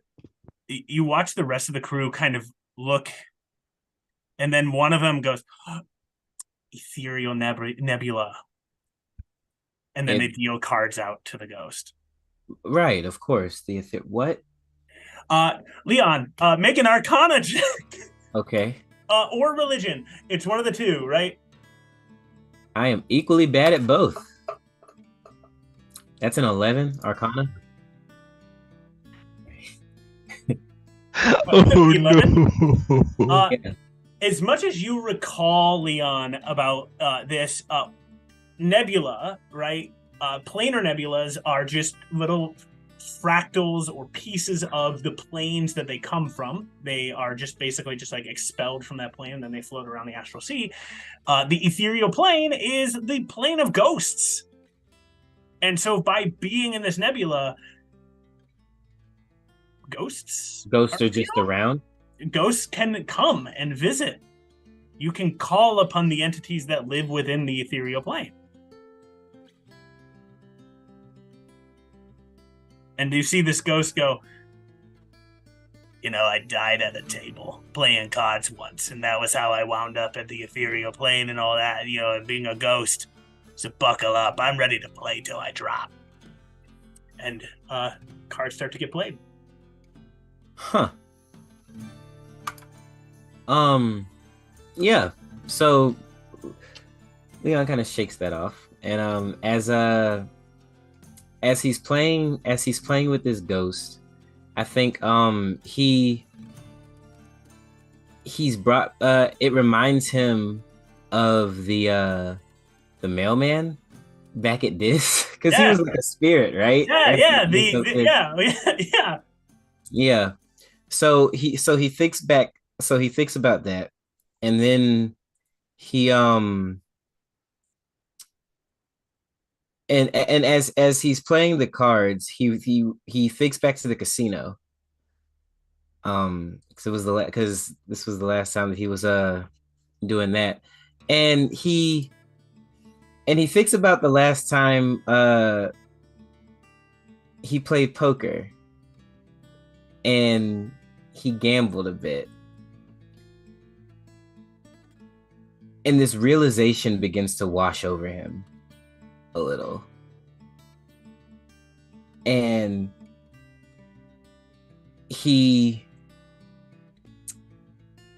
places his cards down as he remembers something. He places his cards down, and he excuses himself from the table. He says, I'm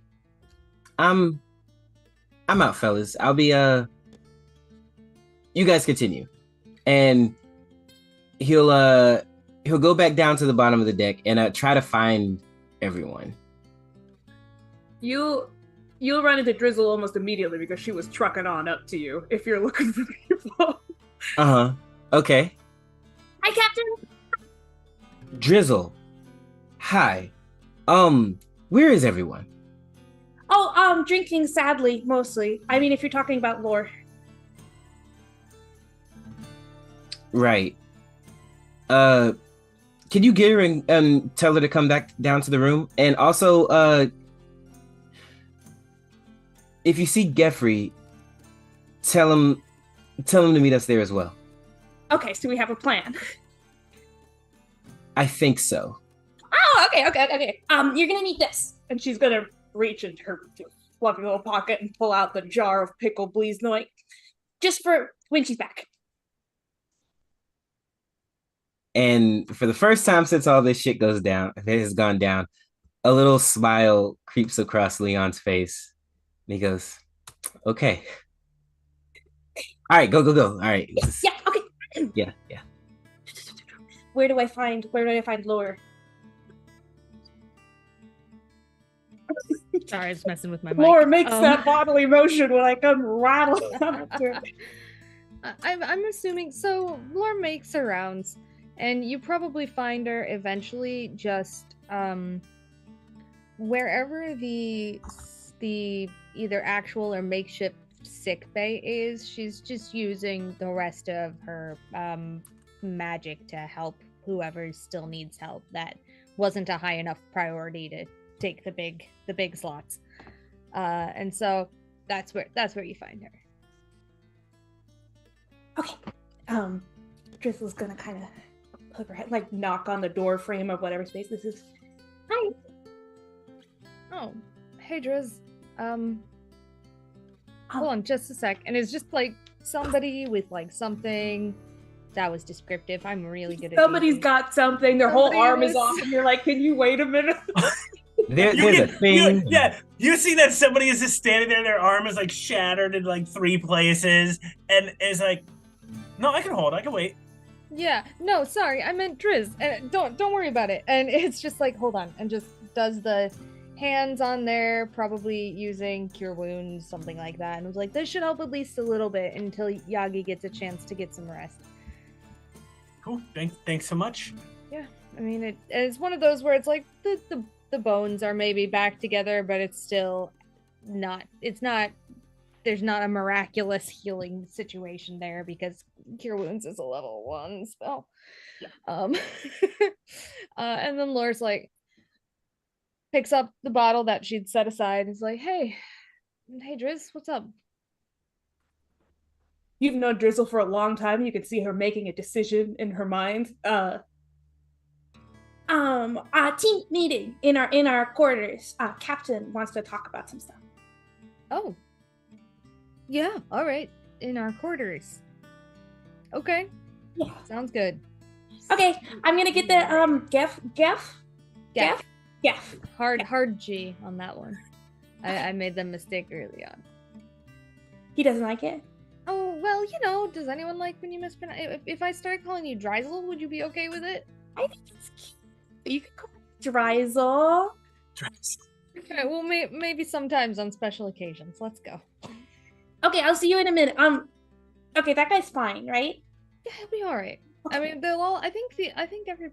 Just kind of like lowers the voice just a little. I think everyone here is gonna be okay. I mean, the people that are still kind of hurt are because the people who had healing spells had to expend them on the people who were hurt worse. So hopefully that means these folks are gonna be all right. Okay.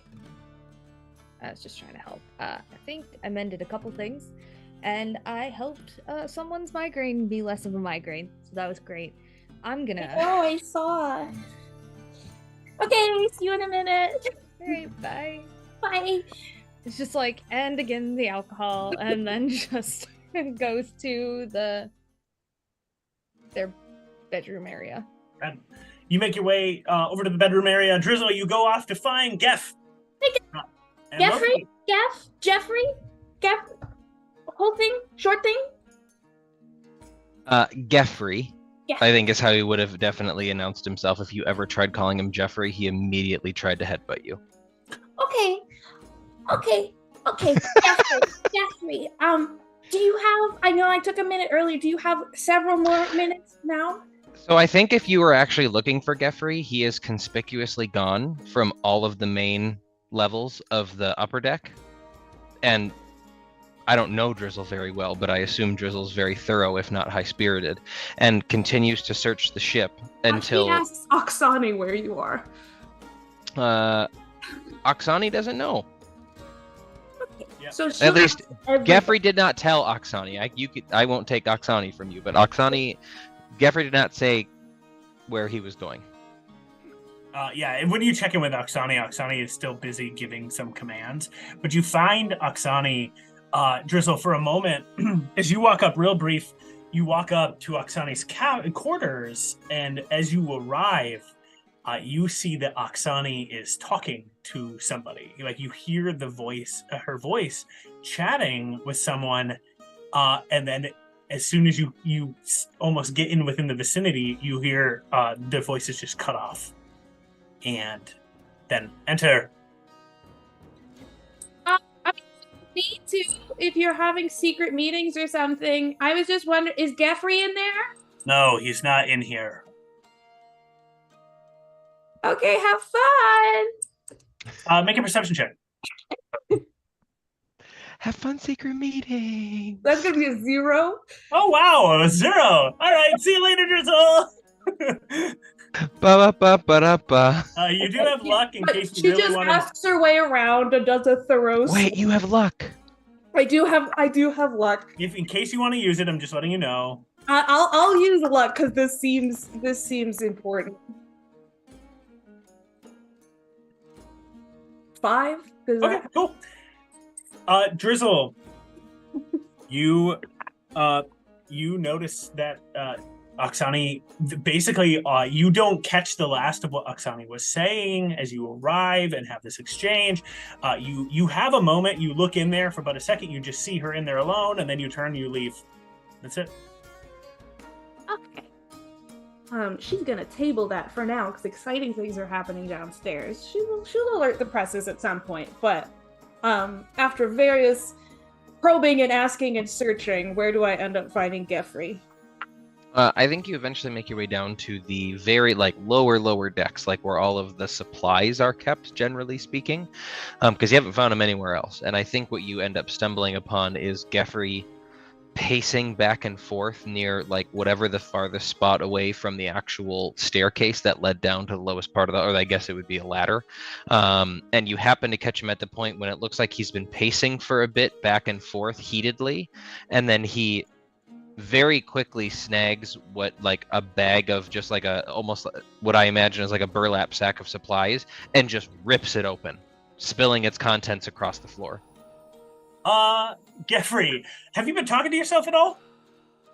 No, I think he's just fuming. I wouldn't say he's talking to himself. He is very frustratedly trying to find a way to have a little bit of a release quick because he's struggling.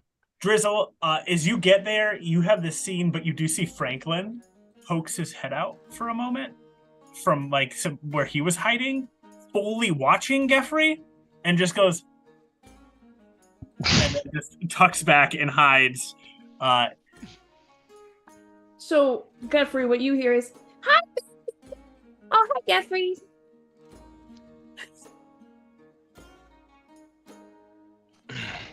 I'm sorry, what was that first part?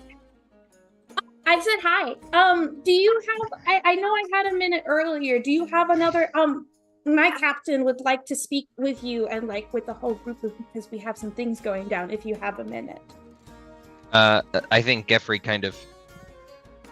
Yes. I just need to ask someone to come clean this up. I'll meet you in your quarters shortly.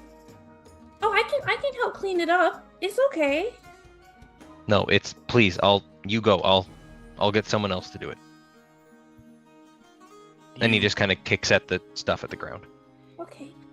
You both eventually conclude kind of cleaning up or sorting out that mess and make your way to the room.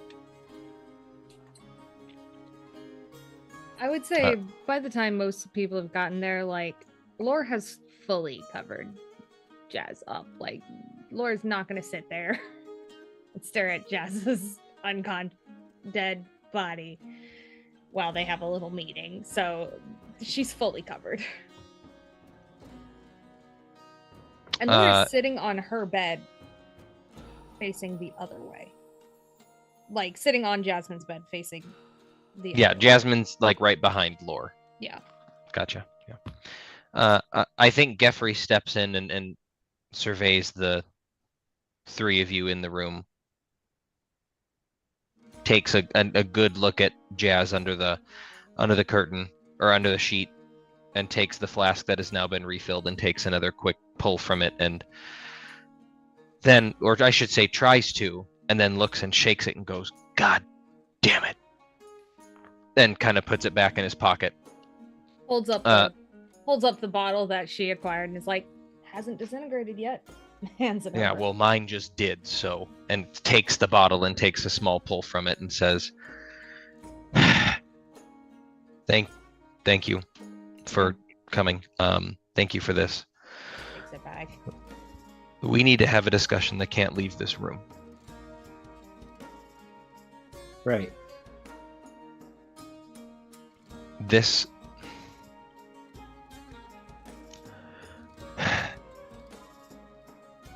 Oksani's not okay. I know you haven't been with her long, and she's had her mask up around you, guests, which makes sense, but today wasn't supposed to happen. I talked to our helmswoman, and we saw this storm coming a ways ahead. The captain knew what was going on. And instead of doing the smart, safe, even rational move of going around the storm, avoiding the storm, getting away from the storm, the captain gave the order to keep going, thinking we could, I don't know. Today wasn't supposed to happen. The captain hasn't been like this.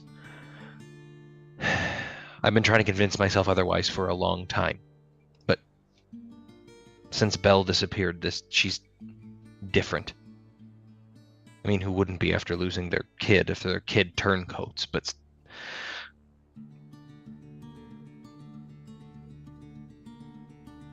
it all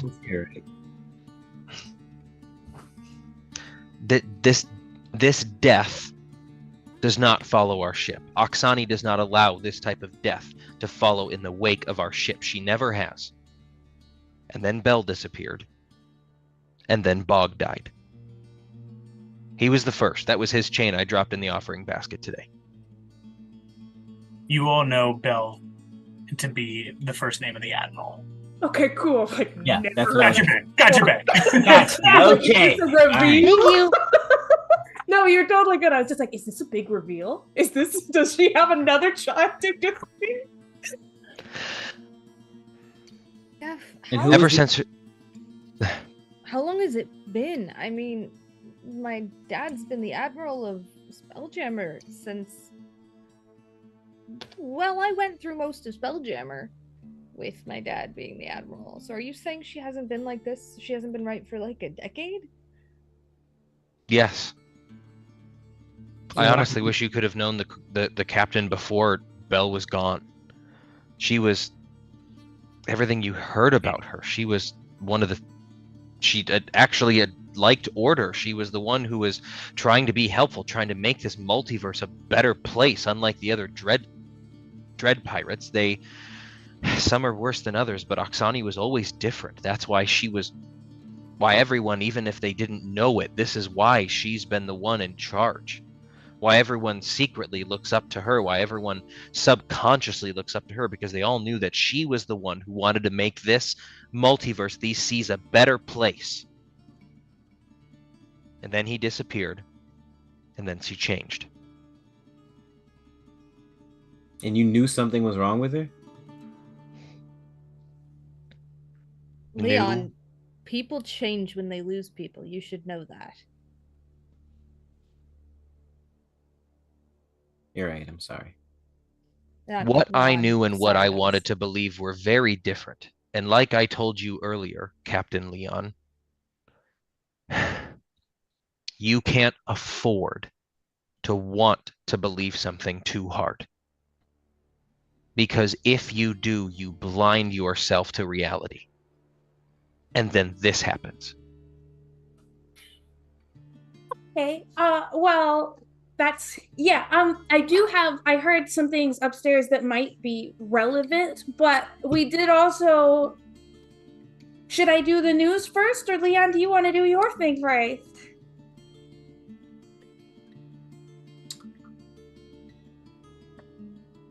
Because Oksani was just like having secret conversations upstairs. I don't know exactly what she was doing, but like she was kind of hiding in her room, talking to somebody, didn't want anybody to hear about it. I don't know if that's relevant, but that is a thing that she was just doing. No, yeah, that sounds pretty relevant. What was she saying? Well, who is she talking to? Well, the room was empty, but she was definitely talking to somebody. And then when she heard, I came by and I said, "Hey, Jeffrey," and she was like, "Oh, he's not." Fuck off, essentially. I don't know exactly what they were talking about, but it looked like she was alone, but she was definitely talking to somebody. There are ghosts on the ship.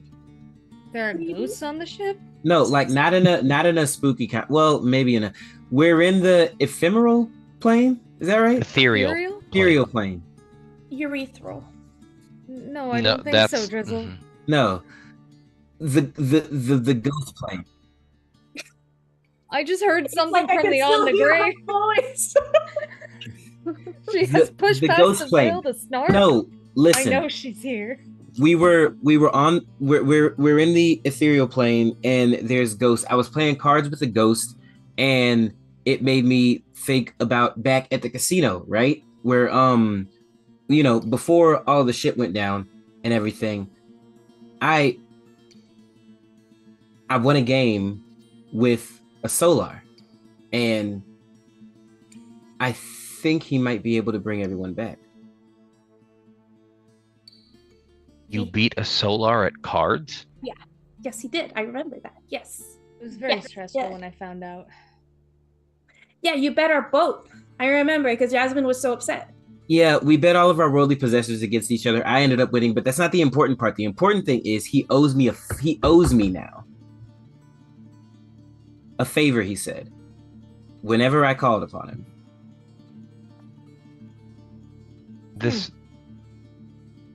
He could bring everyone back. I know.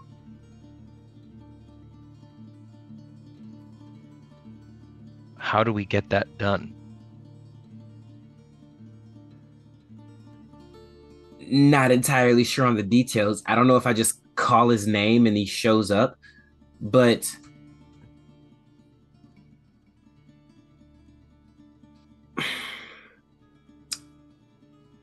what do we do after that? If Oksani's compromised,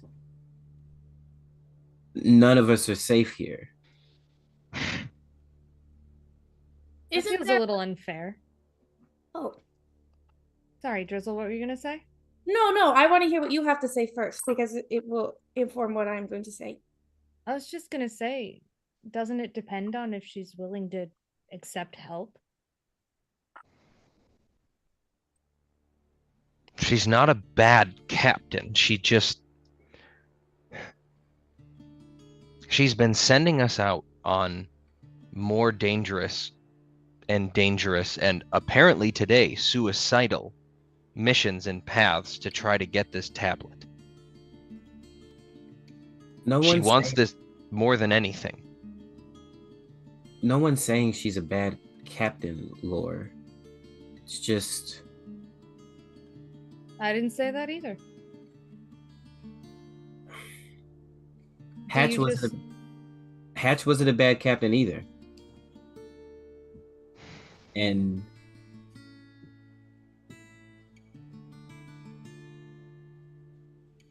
I don't... So what are you all suggesting we do? Well, I see 2.5 options. Options 1.5 are Geoffrey, have you sat down and had a conversation with her about the choices that she's been making? No. Okay, so that maybe that, and the half option is Lord, if you wanted to talk to her. I could be there if Geff wants, but you know her better than I do. I don't want to complicate things. And if she's not willing to listen to reason and she is compromised, I understand that we have to make a more serious call. I just don't think it's fair to look at your captain, who's been through some things and made some changes on how they act based on that, and say they're compromised and I'm angry at them and I'm not going to talk to them about it. I think when it becomes a problem, the first thing to do is to let the person know it's a problem and see how they react that way. It's only fair. You're right. This has been easy to ignore before. I mean, the trip that killed Bog was I could convince myself that was reasonable, an accident. But 7 deaths when it could have been avoided is too far. I'll try. I'll talk to the captain and see if I can at least stop her from making stupid risks, but I don't think she can get her hands on the tablet. I don't trust that she's going to do what the old Oksani would have. Well, that's a place that I think we might be in some sort of agreement, Geff. I'm also worried about both of these tablets meeting. I think both sides want both of them, and I don't know how I feel about that.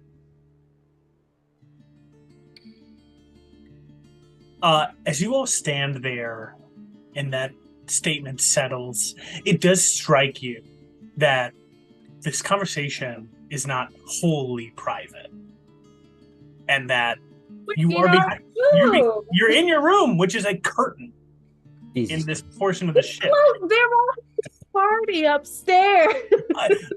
Not that it's not so much that you think somebody's listening. You are just very much aware that this conversation might not be able to continue as freely forever, and that this realization returns to you. I think Geff is probably the first one to feel it, having a rhythm to the crew, especially now that we've lost 7 people.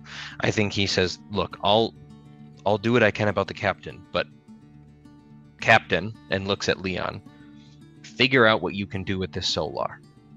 Because if you can bring all 9 people back, I'd say that's a good, fair trade for a 1-card game." Yeah. Okay. Go. I'll hold things together upstairs, but just do what you need to do to get everyone back. I think Laura should go with you. I'll catch up in a sec, Geff, if that's okay. Yeah. And he pulls out a little green something from his pocket and shoves it in his mouth and walks out the curtain. Laura's gonna wait for the footsteps to kind of fade and look directly at Leon and go, "I'm sorry. That was not the way I wanted to say that. I trust you. You've never done anything to put us in danger like that. And I just want you to know that if you ever did, that's what I'd want for you too. I'd want somebody to talk to about it." Thank you for saying that. I know I haven't been on top of things lately. You haven't gotten us killed. Well, the storm got us killed, but that was pretty much not on you. So don't worry I think I about can it. fix it. I think you can too. I'm gonna go see if I can help Geff. Lore, you start to leave. Leon, what are you doing?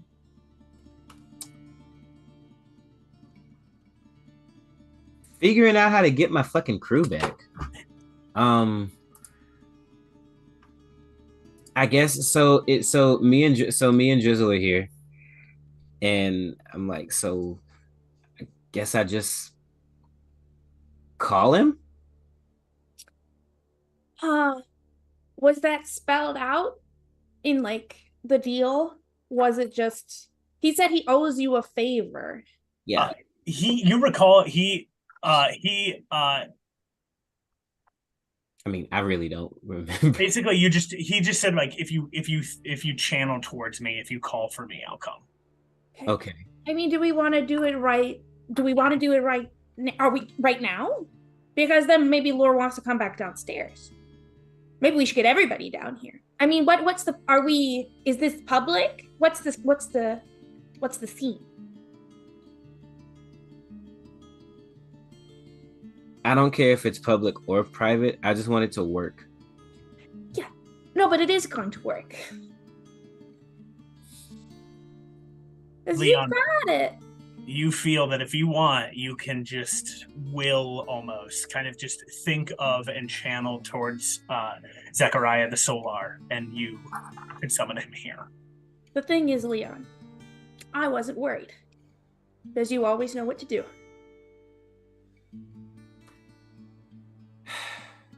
Well, thank you, Drizzle. I'm glad you think that. Yeah. Let's get Bleeze and Jasmine back. Okay. Should I? Okay. She's gonna like kind of just bring the sheet down a little bit, just so Jasmine's face is out, and then just kind of put the mason jar next to her head and position them, and then stare at you.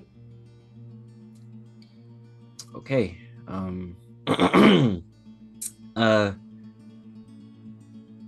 Zachariah of Zachariah of Lemongrass and Lavender Fields. As you call that name, you feel something change. You smell, it's like salty in the air, kind of smells a little bit like sweat, a little bit of like musk starts to kind of fill the air a little bit. You hear sort of a clang, clang, clang, and you hear slowly the whispers.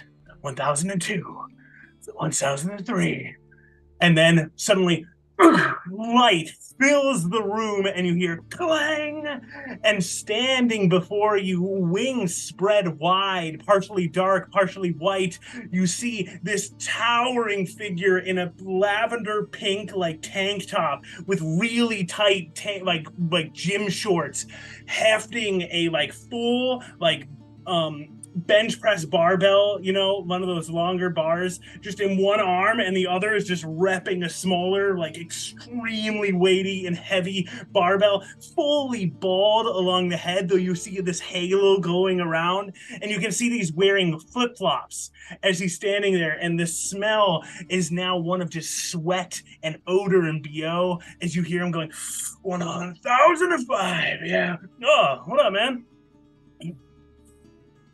Yeah. Zachariah? Yeah, that's me, Zechariah of Lemongrass and Lavender Fields. How's it going? Hey, you remember me? It's you! Oh, It's me. I need that barbell back, man. I've been having to borrow from everybody else, and that just does not look good. Yeah, listen, we can talk about that in a second. You remember that favor you owe me? Yeah. I need you to bring a couple of people back to life. Okay, what numbers are we talking? Like 9? Okay, one second. A logistical feature that I have to ask about is how long have they been dead? Less over than an hour. Yeah, less than a day. Over an hour. All right, that's not that bad. These two, though, and he'll point at the jar and Jasmine. He'll say, "These two are the most important." Those two are the most important, you said? Yes. But if This you could one bring, is full size, so just make him bigger when you. Yeah. Okay. That's the favor? 9 lives. Yes. Sounds like a cat, man. I know. I heard it as soon as I said it. But can you do it?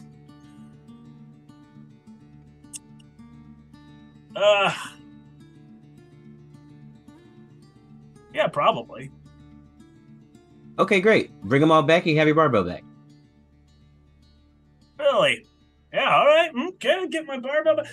You didn't have any... I gave you my worldly possessions for... Let me just talk for a second. I gave you my worldly possessions. You didn't happen to have anything else, you know, that you kept or anything, right? Okay, I'm gonna say it quietly because it might be embarrassing for him. I don't think he's strong enough to do it. What was that? I don't think he can. I mean, he said he could, but But look at him. Yo, hey, whoa, hey. Look at his quads. They are rock solid. What are we talking about the quads for, all right? I mean, listen, you can't fault him for that. He's only had one barbell. He doesn't have both of them. I guess he could have his barbell back, like he said, but only if he can do it. Yeah. What's happening here? Are you trying to tell me that I'm not good enough to bring back these people? I'm not saying anything. Sorry, I didn't mean to interrupt the conversation. You were saying that you can't. Look, bro, I can get gains, I can get reps, bro, so I can do this for you, all right? I am bench 220 easy. So, look, I can do this if you want me to do this. You want me to do this? I'll do this right now. You want me? Here we go. I'll snap my finger. We'll make it happen. All right, do it then. Yeah, 9 souls. That shouldn't be. See, Drizzle, he's got it. That's nothing for a solar, right? Yeah, no, it is nothing for a solar, you know? All right, here we go. Claps his hands. We're going to cut to break. Whoa! That was so good. That was so good. He's so ripped.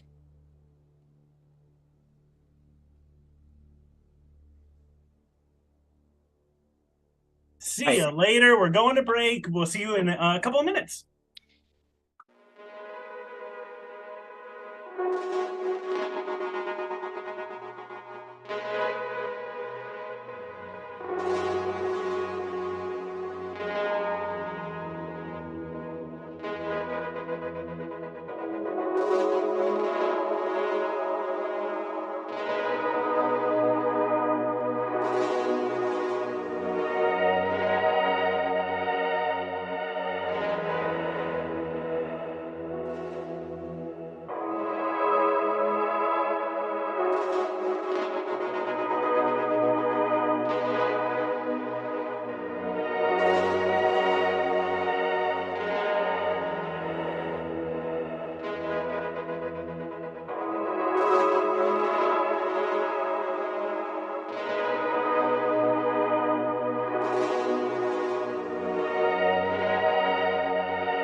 Welcome back, everybody. At the end of our, right before the break. Oh, I can do it, yeah, of course. And you watch as, you see as Zachariah raises up both barbells and clang! Hits them together. However, we're going to cut for a moment.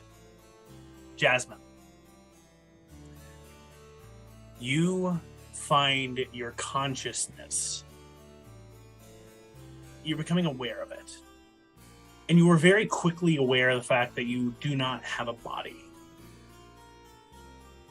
As you seem to float ethereally and abstractly, just kind of moving whimsically along, you become aware of the fact that as you're part of the ethereal nebula, as you're part of this space around you, you are not a ghost.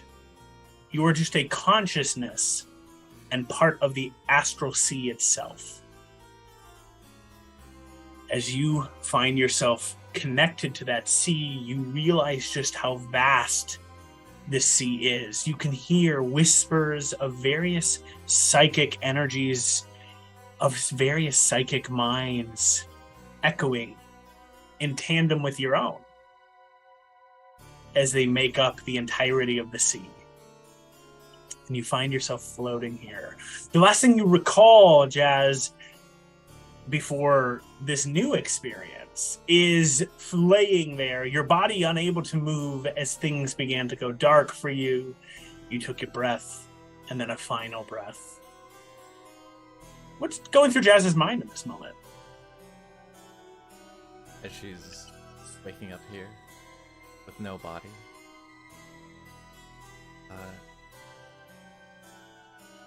she finds herself a little bit conflicted, but it's a very eerie, kind of still silence. And she finds herself in a sort of calm that she hasn't felt before, despite the fact that she's in danger, she died, that her crew might be in danger, that Leon might. Finds herself in a very strange state.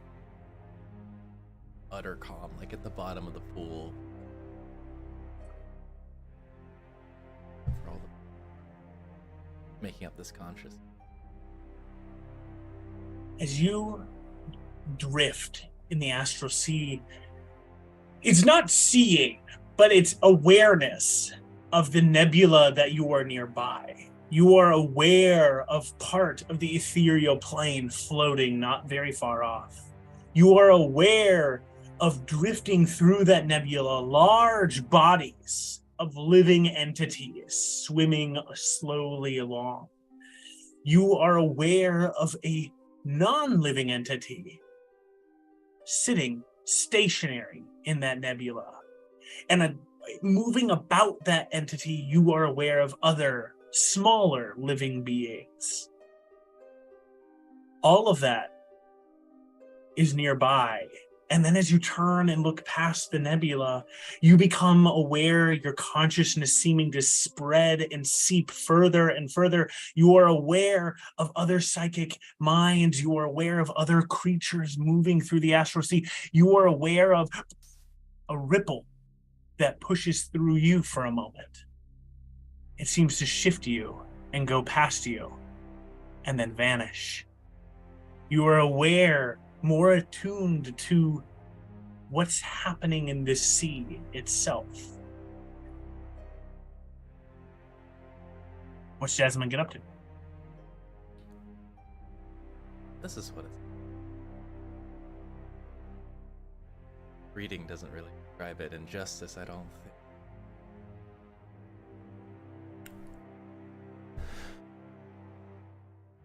She looks about for a moment, well, not, or feels about for a second, and kind of gets a grasp of the situation. She has a vague idea of the ship and all of that, but she's more in tune now to like this huge, overwhelming place that she finds herself in.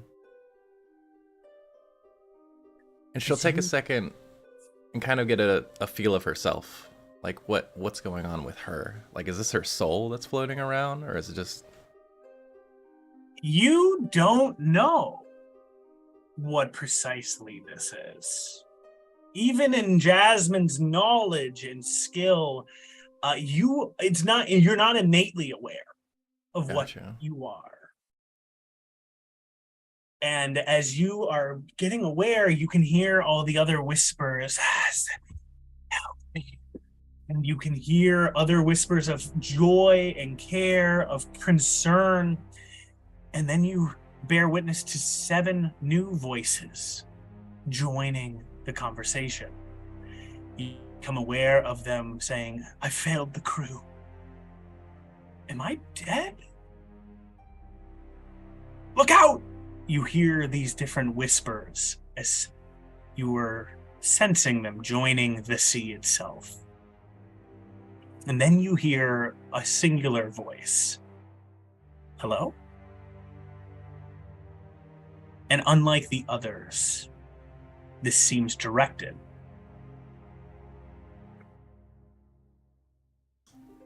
Hello?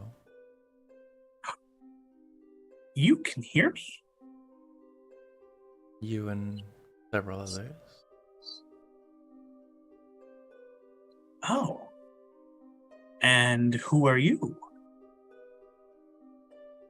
My name is Jasmine.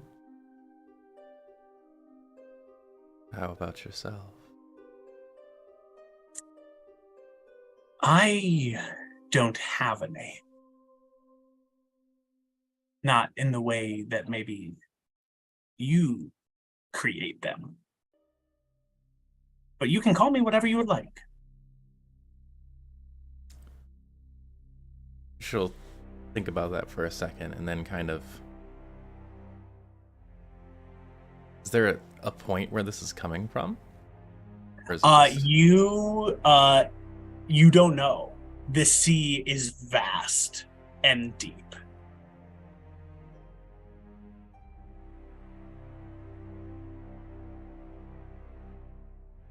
I think she wants to try and probe deeper and see what she can feel as far as this thing goes. This is a raw intellect. Okay.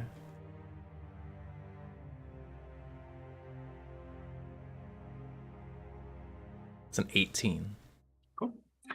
So you push out, you begin to probe and search, and you sense all of these various voices around you.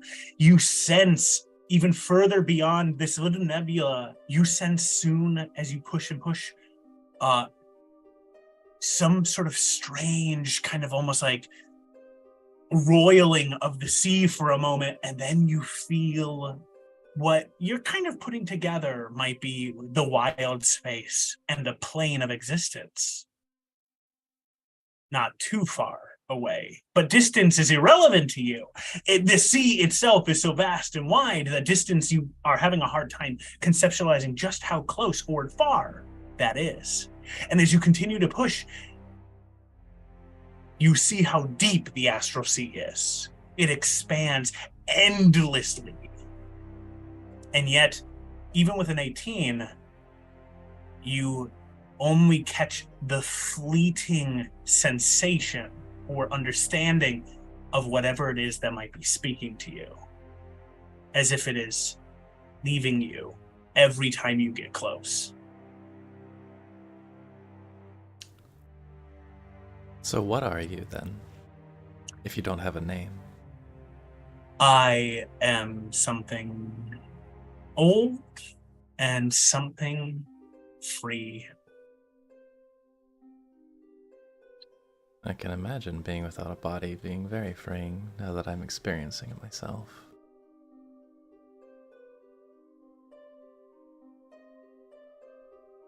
I'm going to leave you. But it's so nice to have you join us.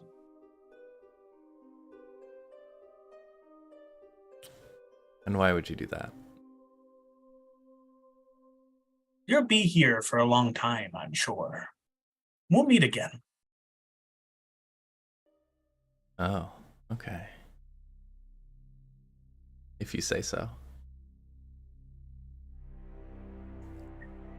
And with that, the voice fades and says nothing more. Huh.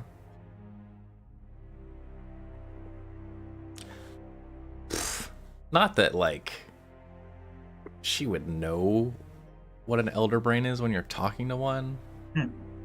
But does she have any kind of, like, inkling of that? I cannot confirm nor deny. Okay, cool. This is all you making that decision if whatever you think is happening.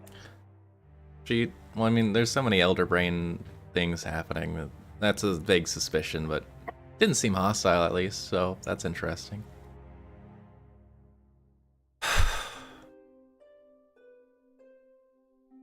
She kind of mulls the situation over. Her body's on the ship. They have powerful favors. She doesn't think she's going to be dead very long. You feel a tremor move through the sea, as if something has just passed through you. Can I tell what it was? You can. This is, again, skills and knowledge in this state are nothing. This is only raw intellect. Another one. Another one. All right, that's an 8. An 8. You don't know. That's caught off guard. If you would like, Jazz, you can sit and mull over this idea. You will automatically succeed. It will take time. Oh, to see what passed through me? Mm-hmm.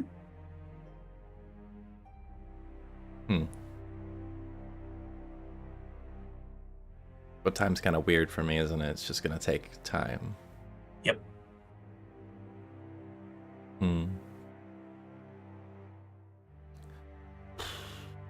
That's a tough choice. I don't know how long I have in that case. She'll let that one slide. Cool. Things are happening, you know. It's the astral sea. It's whatever.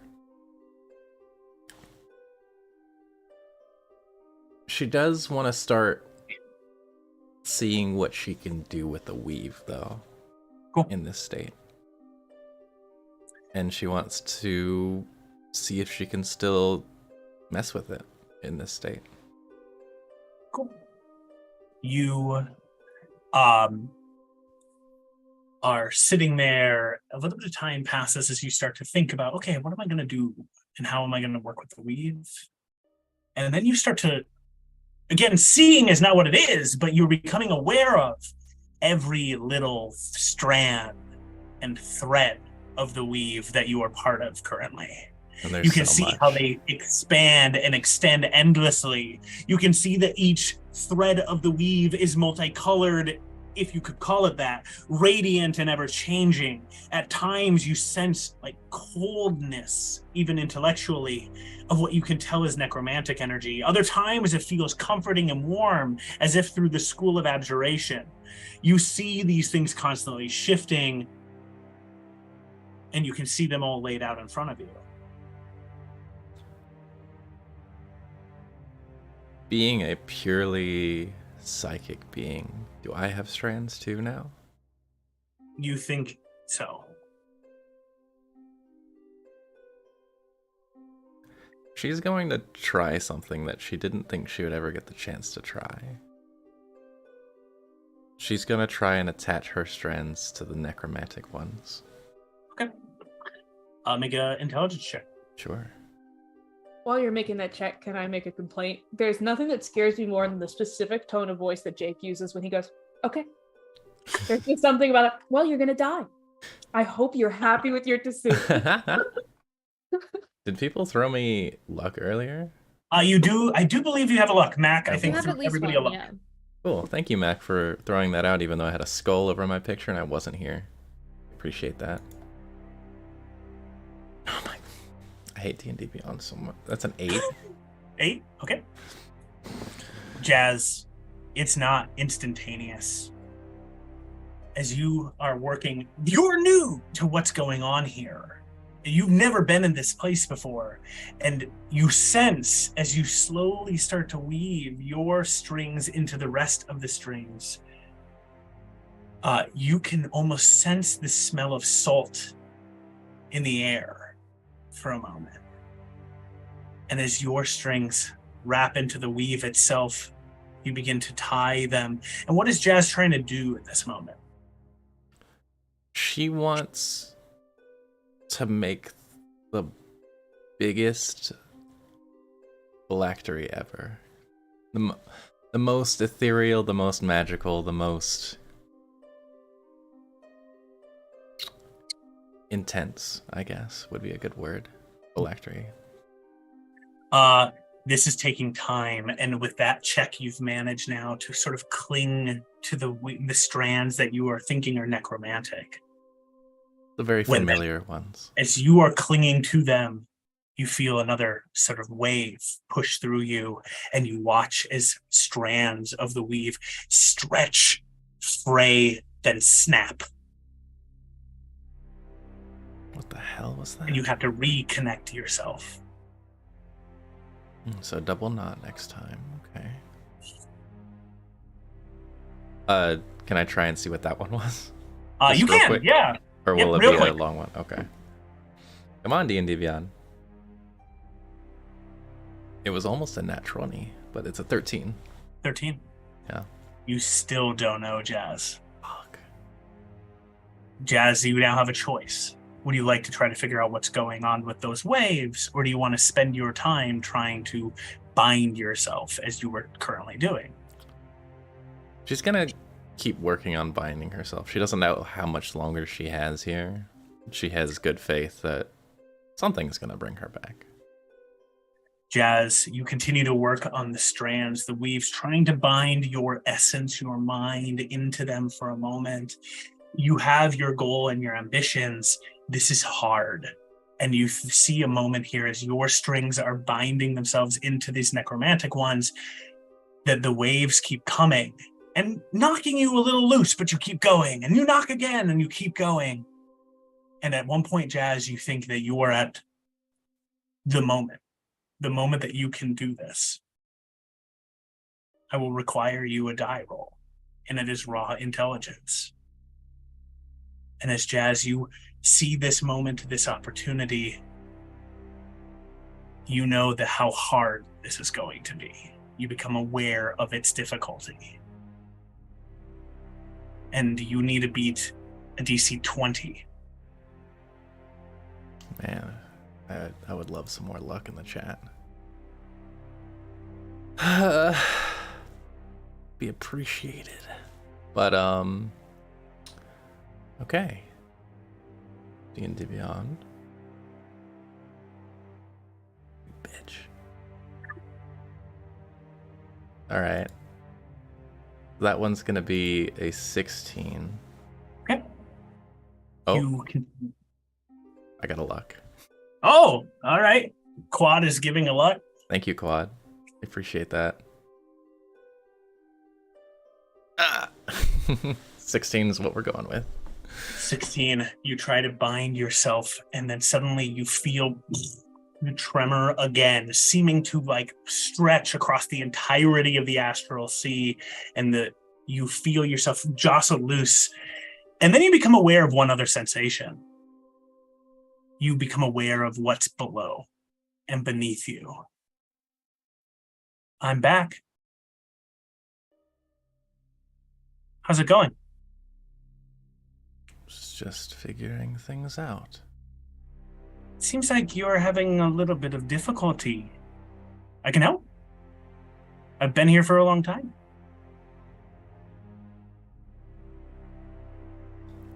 I've read a lot of fiction and a lot of non-fiction in my time, and I know that taking deals from otherworldly strangers is usually not the best idea. Not a deal at all. Just want to help me. No strings attached. I mean, strings are attached to all of us, right? Seems that way. I just want to help. I've been here for a long time, and I've never seen Well, I've seen a lot, but I've never seen this.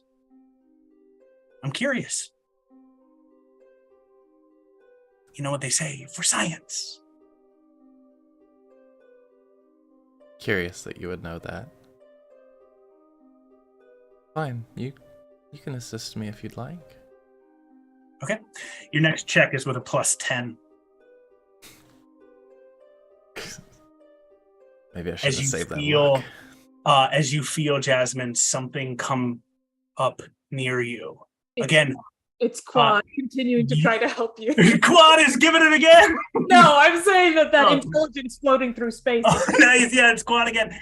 Jazz, as this thing comes up near you, your awareness cannot track what it is. It's too big. Quad did just come through with another. Oh, what luck up, for you. Quad? You got the luck again, Max? I love you, Quad. It's too large. It comes and nestles near you, and you feel it blocking the gravitational waves. Okay. You can make your check, DC 20. Yes. That would be, with the +10, that's a 27. As you bind yourself into it, you hear the voice nearby. Come on, you can do this. It's going to be really interesting. And you feel yourself weave yourself into the necromantic school of magic. And you have now sealed yourself partially in that. As you feel your success, realizing for a second that you've now connected yourself to the school, that potentially you've created that as a channel for your goal of a phylactery, you hear, I knew you could do it. And then the thing leaves, the waves hit you, you get rocked slightly. You feel your binding to the necromantic weave also starting to fray a little bit. And you hear the voice say, good luck. Don't let it fray and split. And at that you hear, King! And Jasmine, your eyes open up and you are sitting in bed and you hear, you see, I could do it, bro. I could do it. I could make these people come back to life. Check it out. And Jasmine, you are laying in a cot, a sheet laying over you.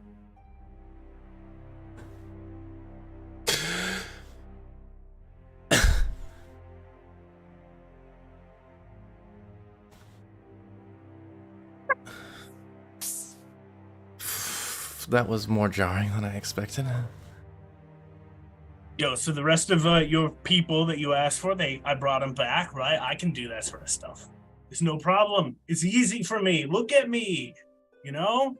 And you did it for free. That's so kind. Well, I did it as the service. Yeah. Okay, So- bye. Whoa. Where's that barbell? You said you'd give it to me. I think I left it on the ship, actually. You kidding me? No. Listen, it's yours. It's yours when you want it. Just, I can't give it to you now.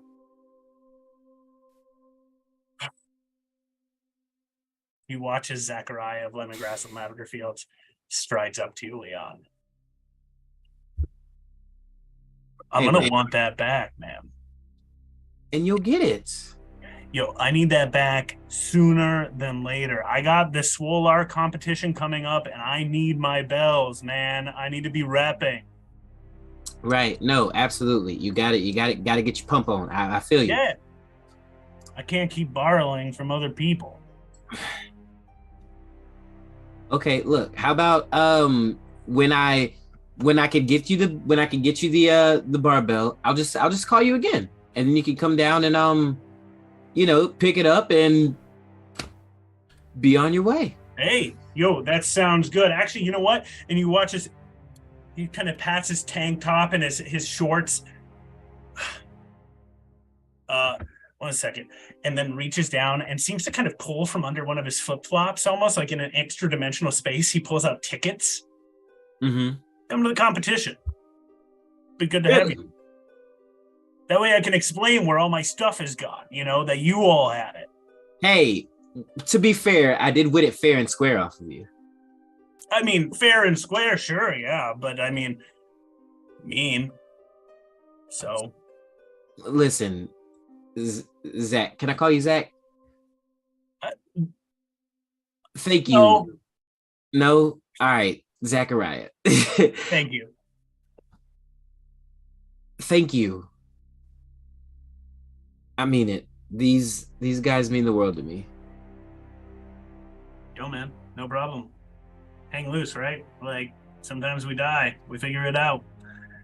I don't, obviously, but you're all weak compared to me, so. Of course. Who could be more swole than the Swolar? Yo, I'm gonna see you at that competition, right? Oh, absolutely. Yeah, well, we kind of need a ship to get there. Okay, that's your problem, not mine. Well, right. I guess, but I mean, how? If you want to explain to everybody what happened. Then, Oh yeah, we'll figure it out. Yeah. Sure. Hey, a quick thing. I brought 8 people back. No, it was supposed to be 9. Nope. Only 8 were dead. The jar is still there. Yep. God damn it! I don't know what to tell you, man. You told me 9, I got 8. Wait, but you couldn't. So, Bleeze is alive. I don't know. Well, I don't know if that's better or worse. Zach, you should go. I'm also going to go upstairs to tell the partially good news to Lore, and I will be gone for 7 to 12 minutes so that you guys talk. She's gonna lean over and give a big smooch on the forehead to Jasmine. All right, guys.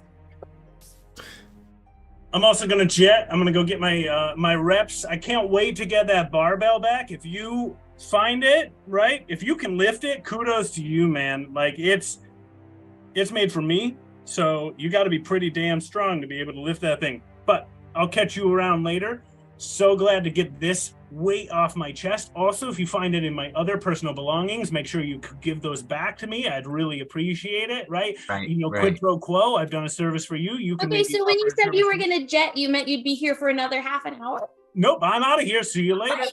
And you can see as he snaps his fingers, and you hear clang, clang, clang, and all of the barbells, the bench press, everything vanishes. The smell of sweat fades, and Leon, you are holding a set of tickets that say the 20th annual Swolar bodybuilding competition. Cool. I'll stick them in the portable hole with the barbell. I've only got to experience some of your world building. This is my favorite part of it, the Swolar competition. Bodybuilding. Awesome. Drizzle puts like on the bedside table, does a smooch. Jasmine, you are awake. There's a strange expression for someone that just came back to life. It's not really relief, as you might expect, or like it's more like excitement. There's a very obvious, especially to Leon, who's known her for a long time, of just like something big just happened and she's pumped about it. Welcome back. Oh, I knew you'd survive. Thank you for bringing me back, Captain.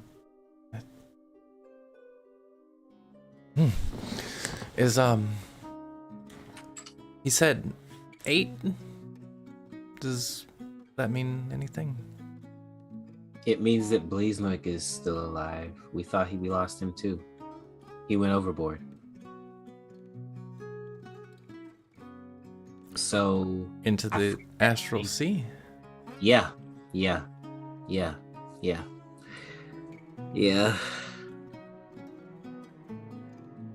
Jake, do I remember hearing Bleeze? Nope.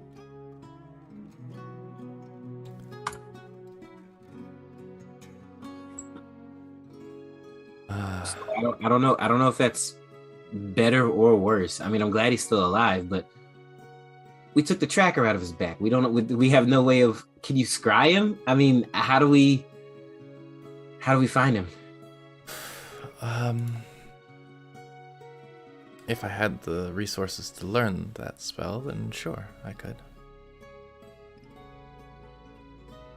But are you good though? Like, how do you feel? I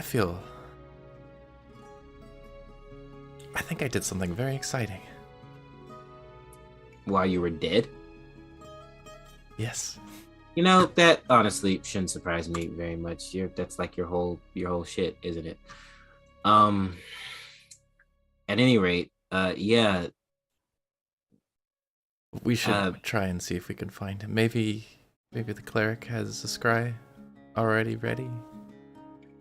Maybe. Or I could use some the other map stuff too, I suppose.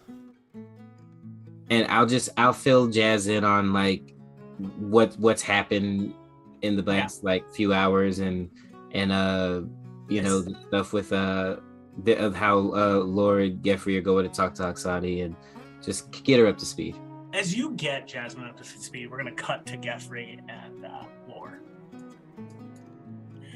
Drizzle, I'm going to briefly comment to you. As you're moving through the ship, you are hearing some hubbub. People are getting excited. But we're going to first cut to Lore and Geoffrey. You make your way. I think we are. So unless you wanted to have a conversation with Geoffrey, I think Geoffrey was very like single-mindedly just trudging to the captain's quarters. But as we get close, starts to slow down with very much like trepidation of stepping into this room. Hey, I'll let you take the lead. Like I said, you know her better, but I've got your back. I'll do what I can to help. Sometimes, sorry, what were you gonna say? I was just gonna say I appreciate that. This is going to not be a fun conversation. No. I have a little bit of experience in maybe people not being the same after they've lost someone. And I'm not just talking about the obvious. That feels cheap. But how are they supposed to know that we're worried about them or that we're worried about what's happening if we don't say, right? I guess there are some people you just think can't change. Nothing can touch them. Yeah, I mean, yeah, but I guess anyone could. Anyone can. And, I don't know, maybe I'm talking out my ass here, but nobody's an island, right? Everybody needs support. It's just, I don't know. Will she accept it? Apparently it took me over a decade to accept the fact that she's changed, so I think our odds are not wonderful, but only one way to start. And he lifts his hands and knocks on the captain, then approaches the captain's door. As you approach the captain's door, you can hear Oksani talking to someone. As you get a little bit closer, as you raise your hand, or even get within a range of knocking on the door, it starts to quiet. I think Geoffrey was a little bit turned on to the fact that something like this might happen based on what Drizzle said, so maybe part of the reason he slowed down was to try and see if he could figure out what was going on. Make a perception check. Does my passive perception mean anything in this situation? What is your passive perception? 17. God damn. Let me make a stealth check quick. Okay. Yeah. Geoffrey, your passive perception is high. You're used to tracking what is being said and going on in the ship.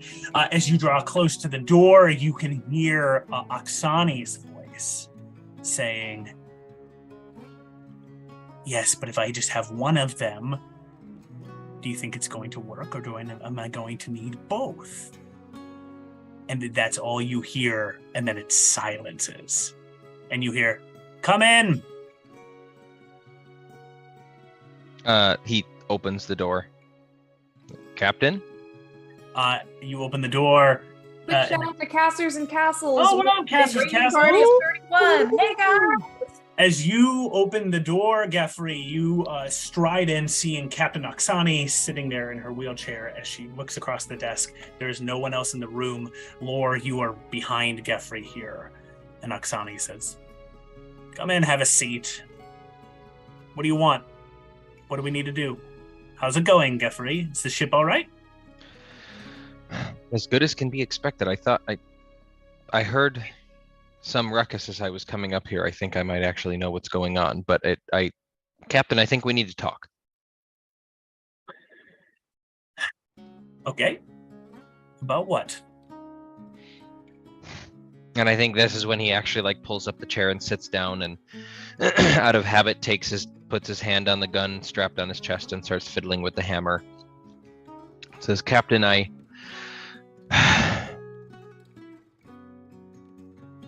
have nothing but respect for the time I've spent as part of your crew.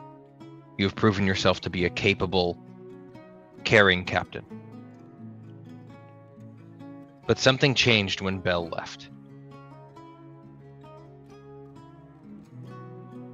Your attitude, your demeanor, your willingness to risk the crew,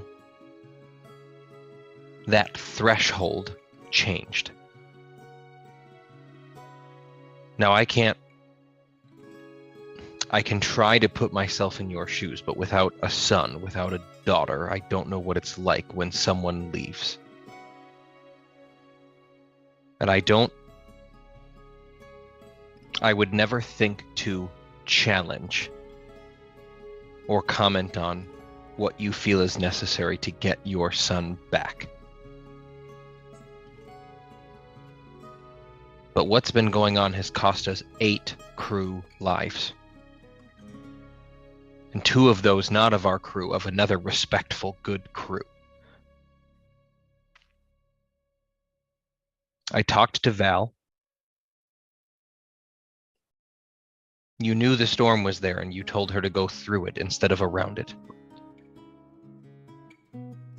This was a risk that did not need to be taken, and you did anyways. I can stand extreme measures to try to accomplish the goals of getting your son back, figuring out what happened to your son, and why he now fights us instead of fighting with us. But 8 of our crew members have died. 8 of our crew members have died for nothing. I'm just concerned, Captain. Lore, are you concerned? We're just meeting again for the first time in a while, but if what Geoffrey is saying is true, do you feel similarly about concern in saving your father? Or are you more concerned about the crew? Or what do you want and what do you feel here, Lore? I appreciate being involved in this conversation, Captain. I'm here to support because well, for a few reasons, I guess. Getting my father back or understanding what happened to him is one of the most important things to me. But I need to find a way to do that whenever possible doesn't get people killed. I know that there's bloodshed. I know there's pain. Anytime you seek any cause, no matter how just, how important, I know that we won't escape from it unscathed. But if we continue to put our allies at risk, we'll have less and less allies. I heard stories from people about how you were always the captain to follow because you cared so much about this multiverse and about the people here. And I know what it's like to watch people lose themselves to loss. I've grown up with it my whole life. My older brother, that I never really knew. My mother and I, we spent good times, you know, having his birthday dinners and saying hello to his shrine every time we came home. But I know that the mother I grew up with, no matter how much she loved me and doted on me, there was a part of her missing too. And I've seen it happen with my captain and with Jasmine, with the things that have happened with them. There's a part of them they might never get back. And I hope they do. And I hope you do. But my biggest fear is losing you to loss too, when I've only just gotten you.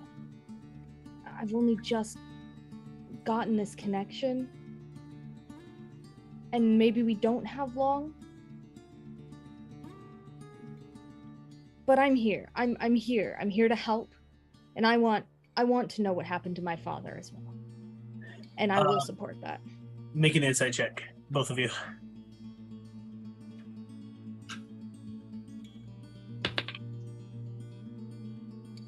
No plus to that. That's a 16. 16? Yep. 13. 13. Both of you are watching her, and it dawns on both of you that what Geoffrey said she did not bat an eye at.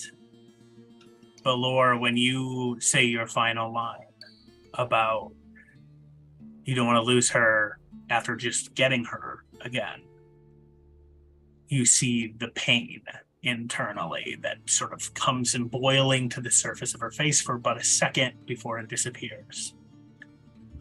I'm glad that you're on my side for this. Geoffrey, one of the reasons that I believe you to be a strong candidate for Dread Piracy is that I think you are going to disagree with me when you need to. And I admire that. I know you've disagreed with me in the past, and I know because I've seen it on your face and in your actions.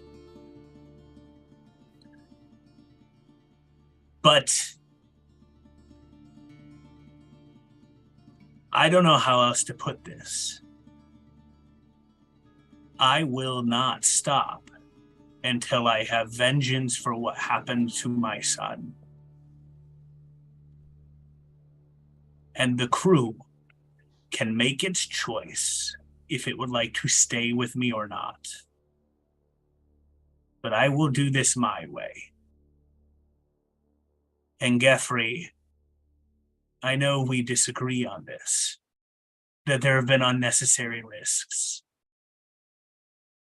But sometimes those are necessary to achieve our goals.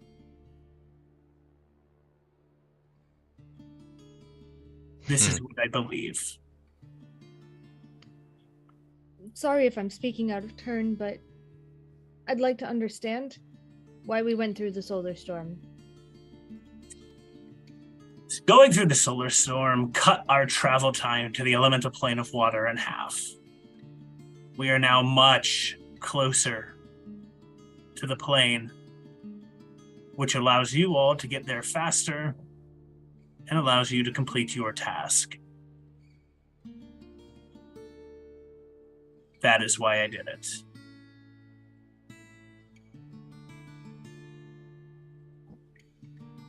I think Geoffrey is pointedly quiet, with a very stern, unhappy look on his face, but is not speaking again at the moment. Lord, I don't want to lose you. We've now reunited since God knows when you were a small child, and there's nothing that brings more joy to me than seeing you. And I hope you can understand that. But there is also nothing that brings me more pain than to see my granddaughter, who is a little bit of a spitting image of my son, who now actively wants to kill me and my people. I love seeing you here, but this is also inspiring me. And I need to figure out what happened to him at any cost.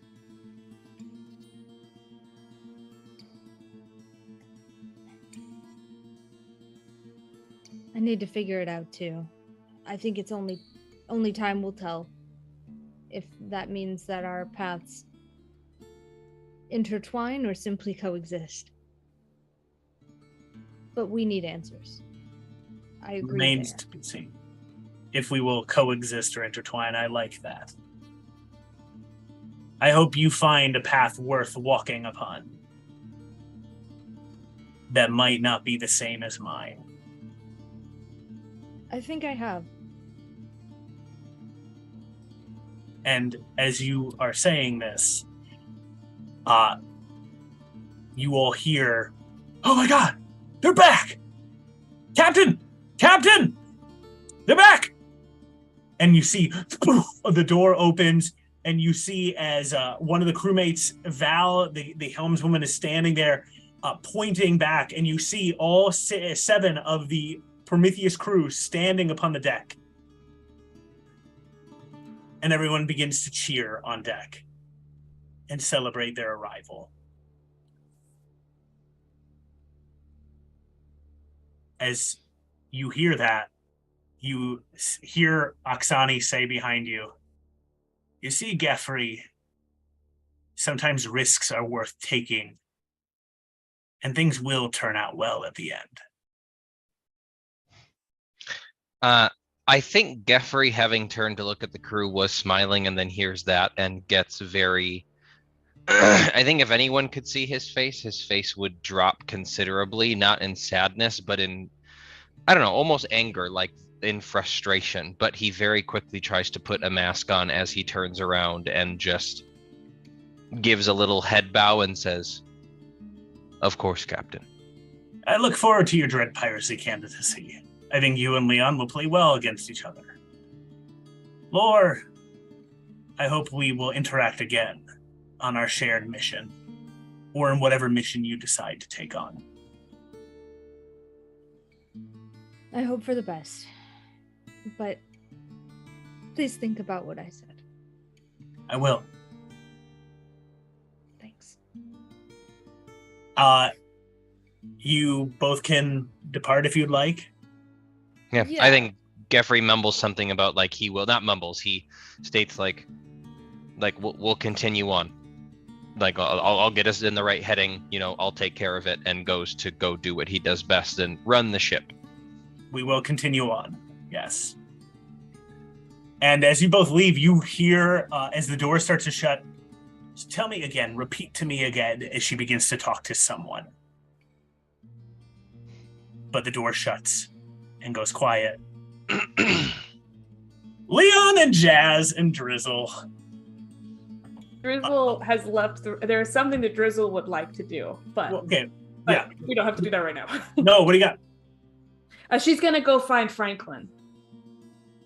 Okay. Yeah. Sorry, I didn't mean to cut anything off. It takes a challenge of like some time, but you do find Franklin. Is he not still in the room that he was? He's still down there, but he's been hiding. She's not. If there is that downstairs area and it's fairly open, she's just gonna walk in and start yelling. Got it. Okay. What up, Fable 42? Huh? Sorry, I'm cheering on our raiders who just joined. Yo, what up, Raiders? Yes. We're down here somewhere. I just wanted to say that I was wrong. I had some incorrect information. I said that Dad was dead for now. Incorrect. He has been alive the entire time. Hello? How long do you do that? Until I'm pretty sure he's heard it. Okay, cool.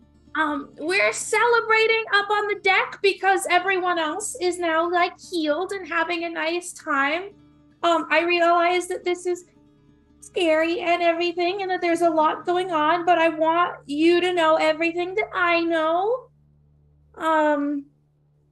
But things are better than I thought they were, honestly, so it's good news. You hear very softly, "Thanks, Mom. I love you. I love you too." Do you And- want like a non-alcoholic spritzer or something? No, you can make it alcoholic. No, we decided you can't drink yet. Remember? Okay.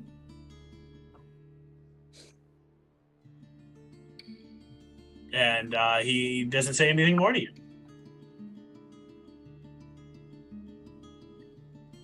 Okay, we don't have to roll. She brings him some alcohol. We can deal with that next. He's going through a lot right now. But we can deal with that next session.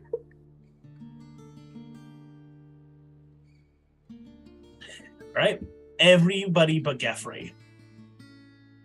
As you hear the cheers of the audience, the crowd, you hear as some of them are kind of like cheering on the revival of their friends and companions. You also hear Oksani poke her head out and give a command. "Prepare these folks, our guests, for their travels to the elemental plane of water." And you can see that some of the crew sets about getting you ready on one of a smaller craft to send you over to the plane. And all of you get at the same time, except for Geffrey. Sorry, Geffrey. Boop, boop, in your emails. We check them. It is the same message to all of you. And it says, "I'll be home soon. Please, Noik." I pop open champagne in the basement with Franklin, who I assume also got the email. Please, Noik. You are not here, but I'm saying this just as the end of our session. You wake up in a vat of water as you see Spelljammer Academy cadets holding clipboards and looking at you. God damn it. And that's where we'll end the session for the evening. I'm so upset. Thank you, everybody, for coming and joining Spelljammer Iron Valor series. It's so much fun. And again, your help here this evening has been so crucial to helping some of our players achieve some of their major goals. You get to help by blessing and cursing what's going on in this game. We didn't get to use the bless today, though it was basically just give somebody a gun. So I didn't know how I was going to work that in. I was looking for opportunities. Franklin has a gun. Franklin has a gun. And First always got guns. It's canon now. Franklin. And Franklin's down in the rafters of the basement going, That's why he was so quiet. Yeah. It's been so much fun having you all come and hang out. And new Raiders, thank you for coming and joining us. And those who've come and joined us earlier in the evening, it's so fun to have you here. Please come and hang out every Wednesday, starting at 6 Pacific Standard, 8 Central Standard Time, as we see our party now having used one of their valuable resources, getting to plan and execute the goals that they now have, as they've returned many of their party members back to life. And with that being said, Max, can you help me out and give a shout out to the folks who have subscribed with us today? Absolutely. So we've got down to 2 hours ago, 3 hours ago. How long ago did we start? 3 hours ago. Cool. Vixen Heart with the follow. Thank you. Vixen Heart 5, excuse me. Appreciate that. We got McBluff resubscribing for 24 months. Thank you, McBluff. We love you. Wow. Quad 412 resubscribed with Prime. Thank you, Quad. We got Hydrates from Lotsky, Pixelated Bunny, Distal Blaze, Ravel Jax. Then we got Aurora Zero rating us. Thank you, Aurora. Big Mac TMMM follow. Thank you. Got Hydrates again from Quad and Pixelated Bunny. Thank you. Fayforge Academy with the follow. Thank you so much. Casters and Castles rating us. Thank you so much. And Fabled 42 rating us with a party of 40. Thank you so much. We are going to go ahead and do another raid. Yeah. Find a person to raid in a minute. If you have an idea on who to raid, go ahead and you can type it in chat, or we have the little command. You can guide the raid as well. So just let us know. And again, come and join us every Wednesday. Otherwise, come and join our Fates End game that's been going on for a long time. They're high epic level characters romping around, destroying dragons and having a good time. Also, maybe destroying some of their relationships with each other as well. That happens on Mondays. Deanna, what time again? 7:30 Central Standard Time. That's 8:30 Eastern, 5:30 Pacific. Awesome. And again, join us again on Wednesdays for Spelljammer. They're running around a little bit of a world that I've created, but we're drawing a lot from the 5e Spelljammer that came out. And it has been a ton of fun watching this crew and our guest player, Josh here, run around the multiverse, causing a little bit of piracy mayhem. So thanks so much. And let's jump to a raid. All right. We will see you guys next time. Good night, everybody. Bye.